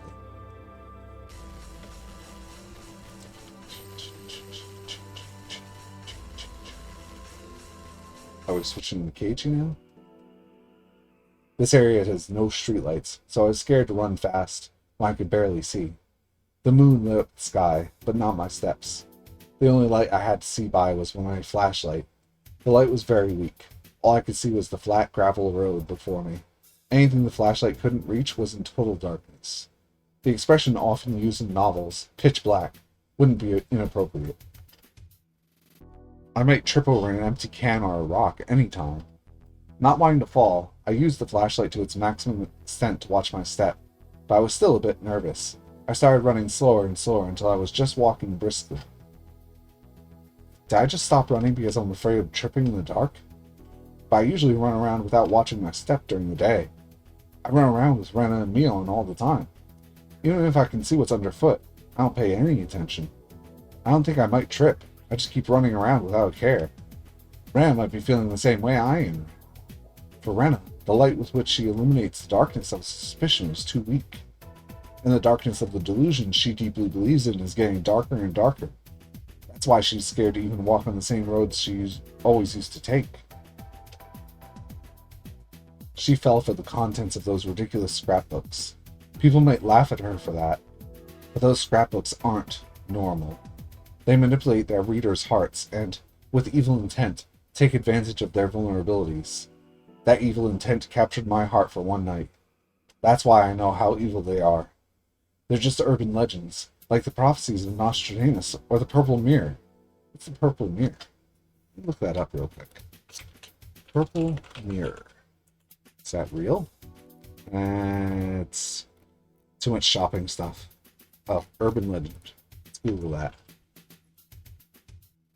That doesn't look like... Oh, it's a Japanese urban legend about a curse word. If you still remember this phrase by the time you're 20 years old, you will die. Oh no! Let me read this. Very all the time in a boot. Can't read the rest, sadly. Oh well. Sadly, I'm already over 20, so... Alright. They're a bunch of feasible lies. When you hear about them at first, you think they're too stupid to believe. But once you fall for them, it's hard to get them out of your mind for some reason. It'll be the year 1999 in less than 20 years. Everybody knows about the prophecy that the world will come to an end in July of 1999. There are even some TV shows about it too, which irresponsibly fan people's fears. So, some people take it seriously. Those people think that the prophecy means the outbreak of nuclear war, so some of them are making shelters in their backyards. Some of them are thinking about freezing themselves by 1999 so that they won't be exposed to radiation, only waking up after it's gone. Those people are completely serious about it. When you think about it rationally, it's impossible that there will be an outbreak of nuclear war in 1999. It's true that the Cold War makes us think that the final war will break out any time. But both powers are actually pointing their nuclear missiles at each other, and they know there's nothing to gain for either of them to start a nuclear war. The Soviets might still do it. The Soviets would destroy the world if it meant eradicating liberalism, but that delusion that the Soviets might do it could be neatly swapped for the way Takano-san uses the Sonozaki family in her scrapbooks. When people create a large-scale delusion like the prophecies above, they always use an incomprehensibly unknown enemy, such as the Soviet Union, Nazi Germany, or aliens. And they say something like, "You never know." They might do things like that to try and increase the credibility of their delusions without any evidence whatsoever. What did Takano-san know about the Sonozaki family? Nothing. All she did was use the history of Onikafuchi and say that the Sonozaki family is still working behind the scenes, plotting a horrifying conspiracy. It's just like one of those large-scale prophecies. It's nothing but just a stupid story like that one about Nazi Germany, which says that Hitler is still alive and lives in an underground complex somewhere on the South Pole, continuing his plot to conquer the world. Ray usually doesn't believe in stupid stories like that, but it was just bad timing, I suppose. It was right after she killed Rina Mamiya and Teppei Hojo, and was caught by us. She was in a state of panic when she heard the story. We were waiting for her to recover from the shock, but before she did and regained her strength of heart, a poison got into her and spread all throughout her body. When you're sick and have a weakened immune system, it's easy to get another disease. It's just like that. That's it. Rana is just sick right now. When you're very sick, in bed with a high fever, you sometimes feel like you might die from it. But most of the time, you're just overreacting. You get better soon after you take a medicine, eat healthy food, and sleep a lot. That's how she is right now. She caught a mental cold, that's all. She needs to get better soon, or she might get caught by the police. I passed several patrol cars on my way. I hid it every time I saw one, since I didn't want to be questioned. I was probably passed by them twice. When I came close to Rena's house, I saw a car parked near the gate. It was obviously watching her house, trying to capture her when she'd arrive home. Mion ordered the Sonozaki family to find Rena to protect her from the police, but honestly, I'm not sure if they can. After all, Rena believes that the Sonozaki family is after her. But if they don't find her, the police will eventually. If that happens, all of us who helped her bury the corpses will be caught by the police in the end. I don't know how or why the police came to suspect her. I think they only have some circumstantial evidence. I don't think they know she did it for sure. But since they're looking everywhere for her now, they must have some kind of reliable evidence. Rena, come on. You don't have time to play around with Takano-san's scrapbooks right now. The police are after you. It was so dark that I couldn't be sure if she was down there. But I made up my mind and headed down the slope, carefully shining my flashlight to light my way. I wanted to loudly call out Rena's name, but there might be some policeman nearby looking for her. I walked around a trash pile, and then I saw a light. It was Rena. I ran towards her hideout, kicking aside the trash in my way. Oh, Rena was standing right in front of her hideout, holding a hatchet. I couldn't blame her. She must have noticed all the noise I had made coming down the slope. Rena, it's me. Cage-kun? I sure have a lot of visitors tonight. Who else is here? I showed my flashlight around, but I didn't see anybody else. I'm leaving, because it's not safe here anymore. I don't want you to know where I'm going, so please don't follow me. Rena? What happened to your neck? You're bleeding. I'm okay. They might come back again, though. Rena's neck was all red. It looks like she had some kind of skin disease on her neck. She probably couldn't bear the itchiness and scratched at it really hard. You need to do more than just wipe it with a towel. Come to my house. You need to clean it up. Don't worry about it. It isn't an injury. And it's too late anyway. Too late? What do you mean? They must have put the drug in my food without me realizing. It's the drug that killed Tomitake-san. They probably used a syringe to inject him with the drug, but they changed their methods this time. I think they put it in someone's lunch. You remember Michan gave out a piece of her omelet to everyone the other day at lunch? Don't you? She must have put it in the omelet. She's smart. She used a slow-acting drug this time. Damn it! Ren kicked the dirt with hatred. She was almost literally kicking Mion's goodwill to the curb. Hey, Rena, are you seriously saying that Mion would do such a thing? Rena looked stunned, and she stared straight at me. I noticed a slight accusation in her eyes. I can tell by looking into her eyes that she wants to say, "What are you talking about? I already told you that the Sonozaki family is the mastermind behind the conspiracy." First of all, Mion didn't give out her omelet to everybody that day. Mion cut her omelet into 5 pieces, and she told us to take one if we wanted. Rena took the end piece of the omelet before anybody else took one. She said it looks cute and ate it right there. No, that's not what happened. Michan tried to make me eat the omelet because she put a drug in it. Rena, stop interpreting everything so convenient. Mion just put the 5 pieces of the omelet on the lid of her lunchbox. No, she didn't. She gave out each piece to every one of us. Rena, think about it. Have we ever done something like that before? We usually take whatever we like from everybody else's lunch. Nobody has ever said something like, "This is your piece, so take this," or "This is her piece, so don't take that," you know? She looked at me with that accusation in her eyes. To Rena, everything that comes out of my mouth must sound like a lie. To her, it's a fact that she was poisoned. She knows for sure that the drug was in the omelet.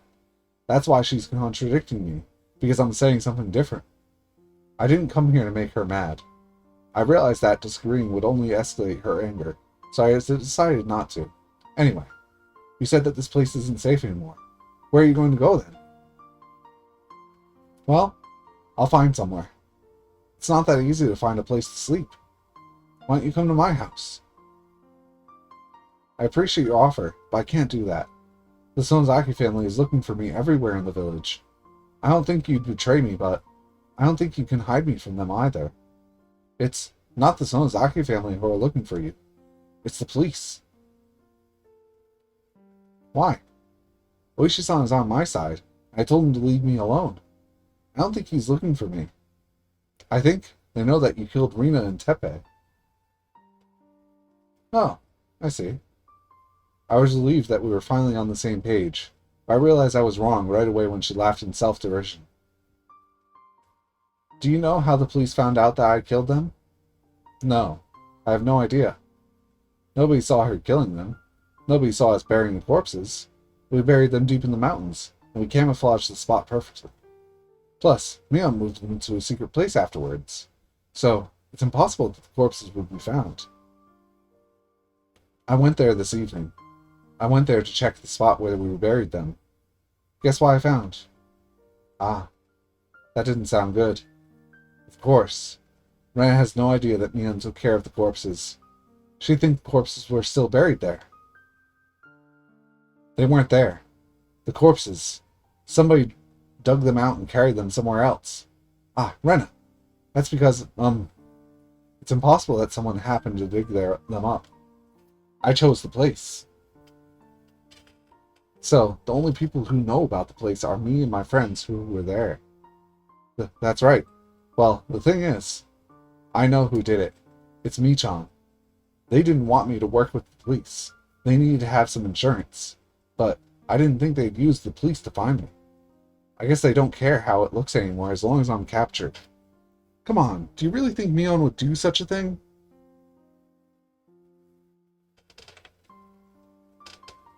She did. Michan sold me out. No, she didn't. Mion is your friend. We're all on your side no matter what happens. Even if the whole world turned against you, we'd still be on your side. Even if the whole ocean evaporated, Mion would never sell you out. I don't understand why you're defending her. It's just the opposite. I don't understand why you're doubting her. That's simple. Mio-san revealed the existence of the conspiracy to me, and the fanatics are... Shut up, shut up. I'm sorry, I didn't mean to yell at you like that. I apologize, so please listen to me. The corpses are gone because Mion dug them out. See, I told you. Listen to me until I finish. Okay? Mion dug them out because she found out that the place isn't going to be safe for much longer. There's a logging project scheduled to begin on that mountain this summer. That was why. That's why she dug them out, to save you from being caught. Man laughed at me like I was stupid or something. I could tell she didn't understand anything I was saying. Don't you get it? Michan made that up. She just wants to look good when you're around. She's a dirty bitch. Hey, and what was she supposed to do? Are you saying that she should have left the corpses there, knowing that the Forestry Service would find them this summer? She couldn't do that because she's your friend. Why can't you understand that Michan made everything up, including the logging project? You're the one who doesn't understand anything. After I yelled at her, she gave me an icy look. She stared into my eyes, as if trying to find out what I came here for. I came here to wake you up. You're possessed by an impossible delusion because of Takuma-san's scrapbooks. At first, I thought it was interesting, but this is getting way out of hand. You know why? It's because they're making you sick. Oh, the girl who looked just like Rika-chan told me the same thing. You're actually right about that. I mean, I do have the maggot disease, so... No, you don't understand. Listen to me very carefully. You need to lie down and rest for a while, okay? It'd be a lot safer to stay at Mion's house. She can protect you from the police. But if you don't trust her, you can stay at my place. Either way, it's not good for you to stay somewhere uncomfortable like this. Let's just go to my house for now. We'll have some cold tea together. It'll cool your fever down. Then you'll realize how crazy all this was. What are you talking about, Keiichi-kun? Are you saying that I'm crazy? I'm not crazy. You are. You don't know it, but you're just being controlled by the parasite. Keiichi-kun, you think you have nothing to do with it, but you're one of the victims. You just don't realize it. I'm not blaming you for that. I can save you. I can save everybody, so please trust me for now. You think we're all crazy. You think everybody in this village is crazy, and you're not. Is that what you're saying? It might even be spreading outside of Hinamizawa. They might have already spread it as far as Shishibone City, or to the entire prefecture. I really am the only one who isn't crazy. I know that thanks to Mio-san's scrapbooks. I thought you understood that too. Wait a second, Rena. You're saying everybody in the world is crazy except you. That's the same thing as saying you're the only one who's crazy. The world hasn't changed. Nobody is crazy. Nobody is your enemy. If you ask me, it's crazy to believe that you're the only one in this world who isn't crazy, and that everybody in this world is your enemy. In short, your only enemy is yourself. I feel sorry for you, Keiichi-kun, but it's okay. It's not that easy to accept the facts Mio-san discovered. Even she wasn't sure about them. So I understand it if you can't accept the truth. That's why I'm going to fight. I'm going to fight to save everybody. I'll beat them down and make them stop controlling you. Rena, that's stupid. That's just idiotic. You feel sorry for me? You're stupid. Why don't you understand? Why do you still believe a crazy stupid story like this? You're just interpreting everything to suit your convenience. They have replacements for Mio-san, Rika-chan, and me. They're going to replace me after I'm killed. What? Replacements? Are you seriously saying that? You know what? I'm going to tell you the truth. I haven't told you about this yet. The true identity of the parasite is Aliens. Aliens? Yes. Oyasho-sama is also an alien. The description of his descending from the sky matches with the alien theories from all over the world. Whenever a great civilization flourished, it was always the aliens who accomplished it. They have advanced knowledge. They came to Earth to help immature humans evolve. Hey, wait just a minute. You must be kidding, right? The parasite theory was interesting. But aliens? Come on, that's just nonsense. But Rana believes this theory so seriously, and she feels sorry for me because I can't accept it. They've been controlling the community by living as parasites in human bodies. But sometimes, someone with sharp intuition comes along and tries to reveal the truth. But they get rid of them in order to maintain their control of the community. They sometimes kidnap those people with sharp intuition and put a piece of metal in their bodies to gain control over them. When that doesn't work, they replace those people with their copies. They made a copy of Mio-san. They made a copy of me too. Rika-chan's copy just came by a few minutes ago.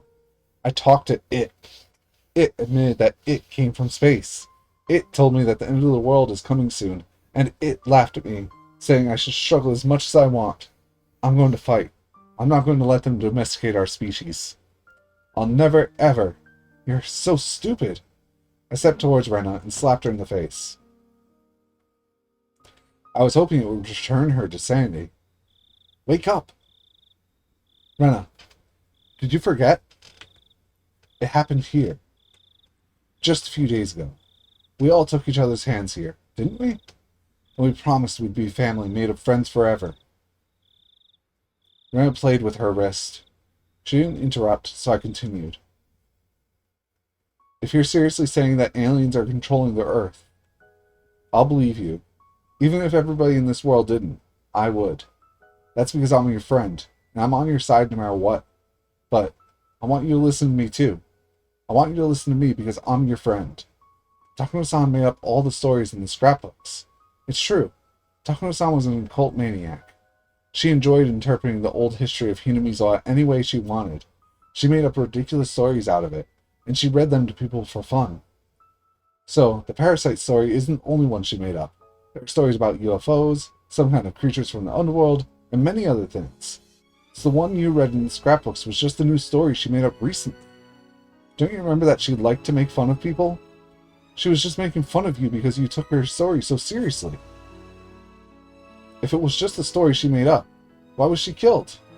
Her autopsy report said she had been dead for 24 hours when she was found, but she was there at the festival.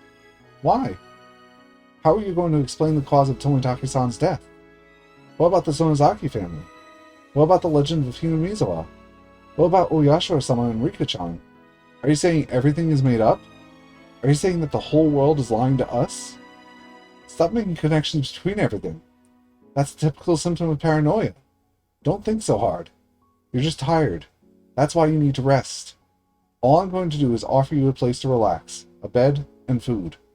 If you can't trust my food, you don't have to eat it. Eat whatever you have. Aim! Please, just trust me for now. My story makes more sense than yours. I have evidence to prove it. But all you're saying is that I should trust you. Isn't it obvious who is right? Yes, it is obvious. Me. I'm right. How? How can you be so sure? It's easy. It's because I'm your friend. Friends never betray one another. Friends always help each other. So, you have to believe that I'm right even when the world says I'm wrong. Because I'm your friend. I heard a thud. Rana dropped the hatchet.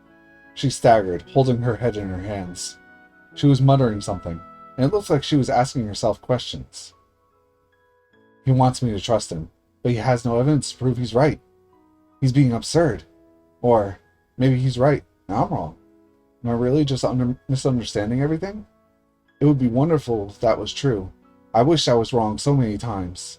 I wish Mio-san's scrapbooks are nothing but a bunch of stories, and the parasite doesn't exist. Some coincidences happen to connect together, and I interpreted them in the wrong way. I really wish that was the case. Don't give up, Ren Ryugu. Be cool, Ren Ryugu.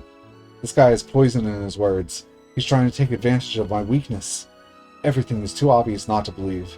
It's obvious that the aliens have been trying to invade the Earth, using this village as their base ever since it was called Onigufuchi. Keiichi-kun is a victim who's being controlled by them. He's just a victim. But when he grabbed my wrist really hard on that day, I could tell his intentions were true. I still remember the strength of his grip on my wrist.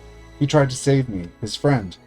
I got lost in this crazy delusional maze many times. I prayed over and over that somebody would help me. And now my prayers are answered, and Keiichi-kun is reaching for my hand again. But don't forget, Ryugu, this guy says he's your friend, but he hasn't told you everything about himself. Don't you remember? Oishi-san told you about it. He told me about what he found out. I couldn't trust my friends, so Oishi checked on everybody, including Keiichi-kun. That's why I know about what he did before he moved here. He looks like he's a good guy on the outside, but he's crazy on the inside. I can't trust him. I shouldn't trust him. So what? I don't care who he was before he moved here. I did many bad things in Ibaraki too. I did many unforgivable things. I hurt my friends really badly, broke the windows at the school, and was suspended. I was a very bad girl. Did he treat me differently because of that? No, he didn't. Ren Ryugu is Ren Ryugu. He'll forgive me because it was Ren Ryugu who did all those bad things in Ibaraki. He won't forgive me. I should know better. Keiichi Maibara believes that I'm a kind and modest girl because he doesn't know Reina. If he found out about Reina, what would he do? He wouldn't do anything. He wouldn't be scared of me. Reina is Reina. Reina is a different girl. The same goes with Keiichi-kun. I don't care who he was before he moved here. We're even. Are you okay, Reina? Don't touch me. Ren knocked my hand aside when I reached for her. You keep saying you're my friend. You want me to trust you because of that. You want me to believe that you're right even if the world says you're wrong. Are you out of your mind? That is more delusional than anything else. I don't care what you say. I'm your friend. Everything I say for your sake. Don't doubt me. I know I'm right.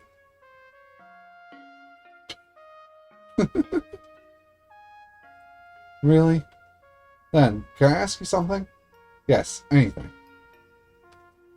Friends, don't keep secrets from another, right? Of course. I'm not hiding anything from you. You're lying. I'm not. Yes, you are.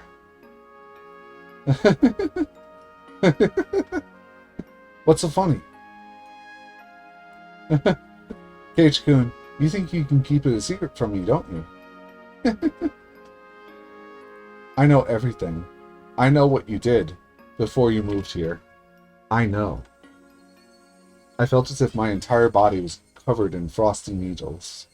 My body and mind froze all of a sudden. I don't believe this. I don't believe this. How come she knows about that?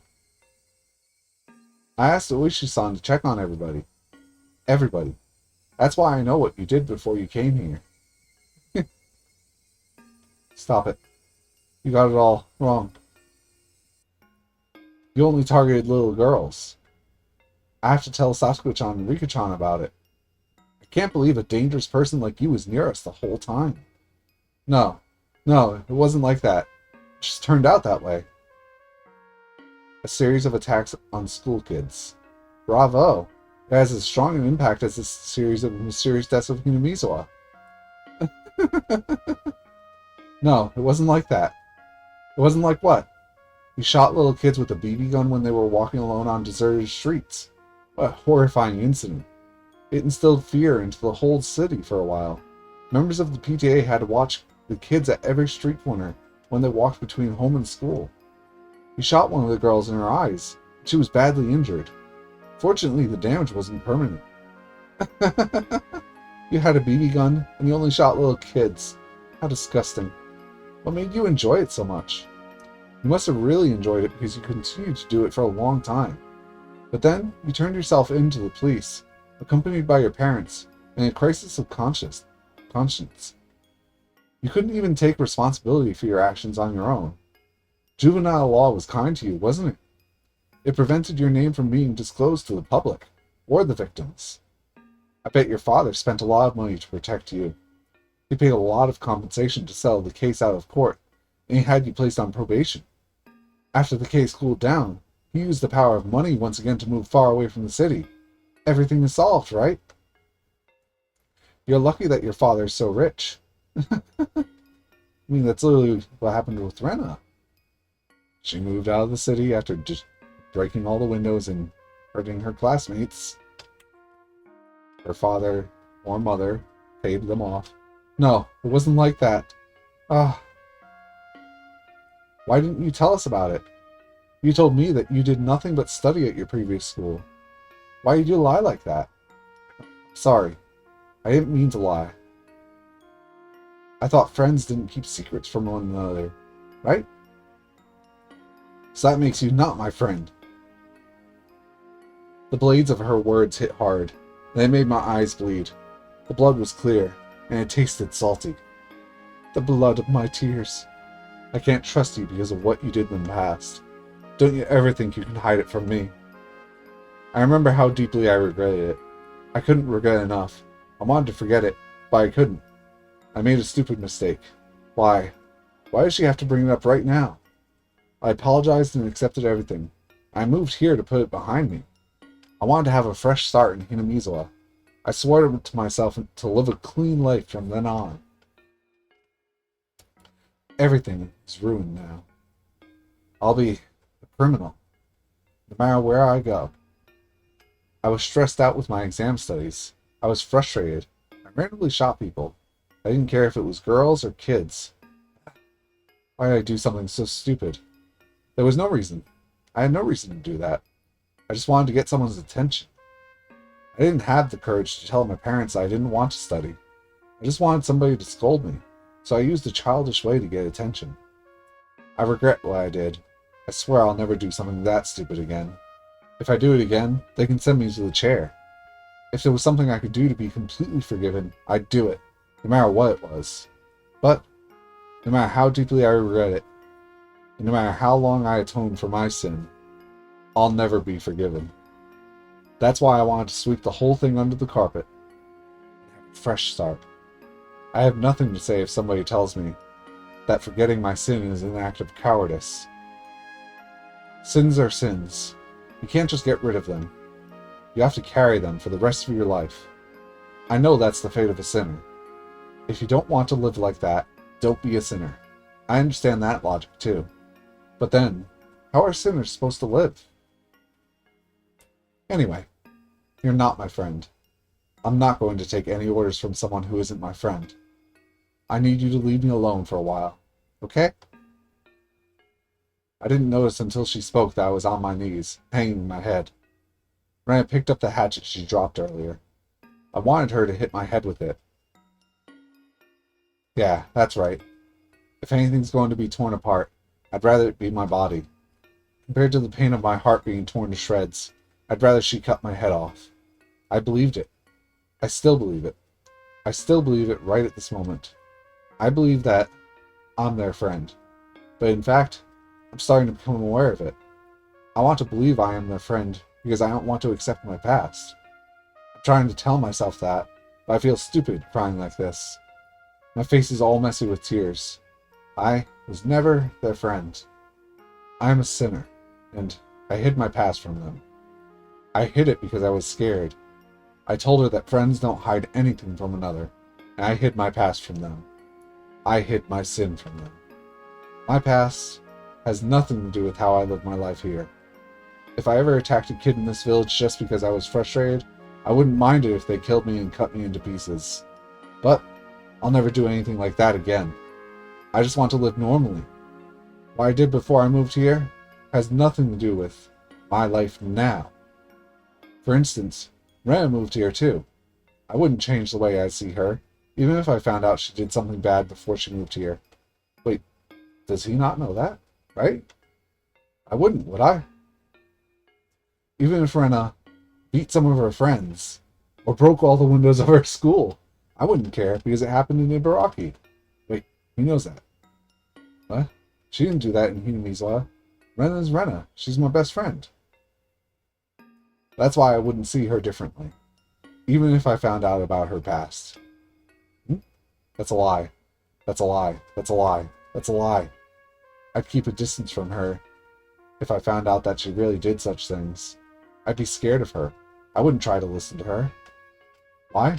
It's just a rumor. Why would I be scared of her? She's my best friend. If I was in her situation, would I reject her just like she did? So, Rena's rejection of me was completely natural. Then, what am I supposed to do? I was the only one crying. Rena wasn't crying. She looked at me as if she was looking at something dirty. After giving me a nasty look, she disappeared into the darkness. Rena didn't forgive me. There was nothing I could do to atone for my sin but to keep crying, still down on my knees.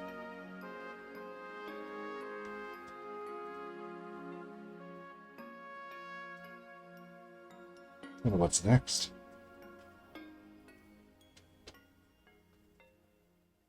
Oh.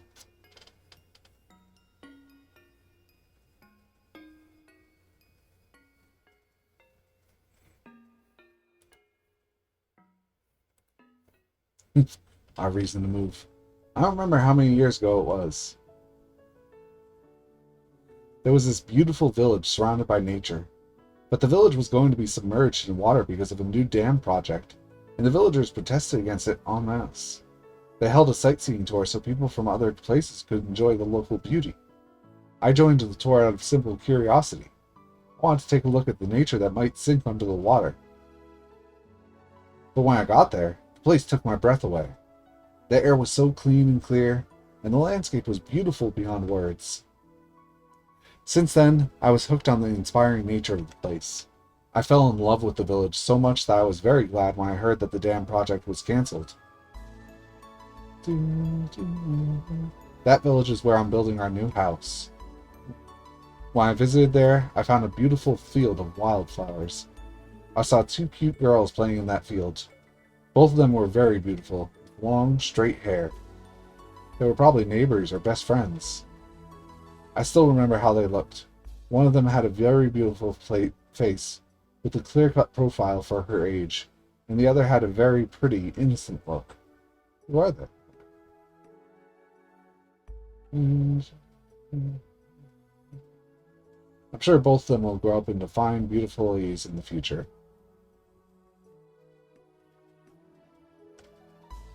They were running around in the field like they were dancing. I asked them if the field was their playground. They said they were playing in hopes that newcomers would move to the village.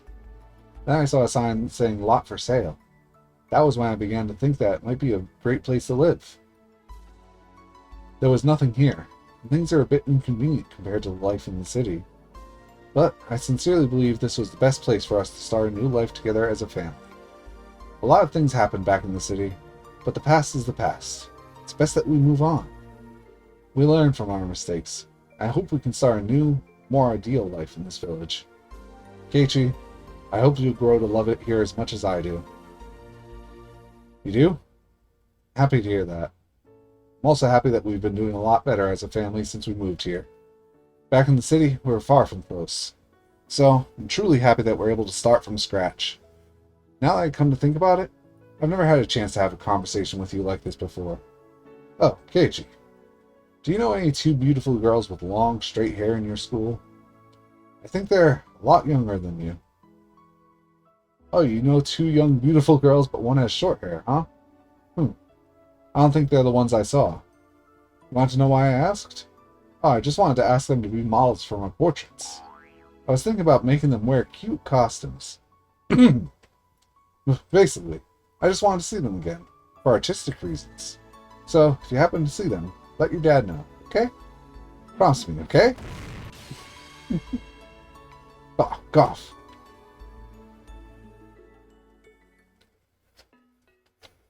So I guess we still have 2 more chapters? Honestly surprised that we have so much left.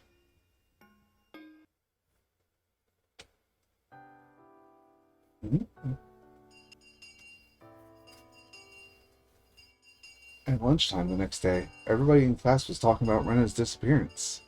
We were all worried about her safety, but I kept a distance from everyone. Check some cookbook.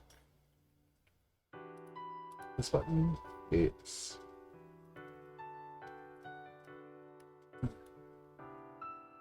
So we have that. Oh, okay, so there's still 2 more chapters, it seems, so I think this will be a good time to stop. There we go. We're all worried about our safety, but I kept a safe distance from everybody else. Stop there. Save. The amount of music they put in this game is pretty insane. Next stream will be Tuesday at 7:30 p.m. EST. It'll be more of Orcs and Men. Hopefully we'll be moving into Chapter 3. Good night. Sleep tight. Bye-bye.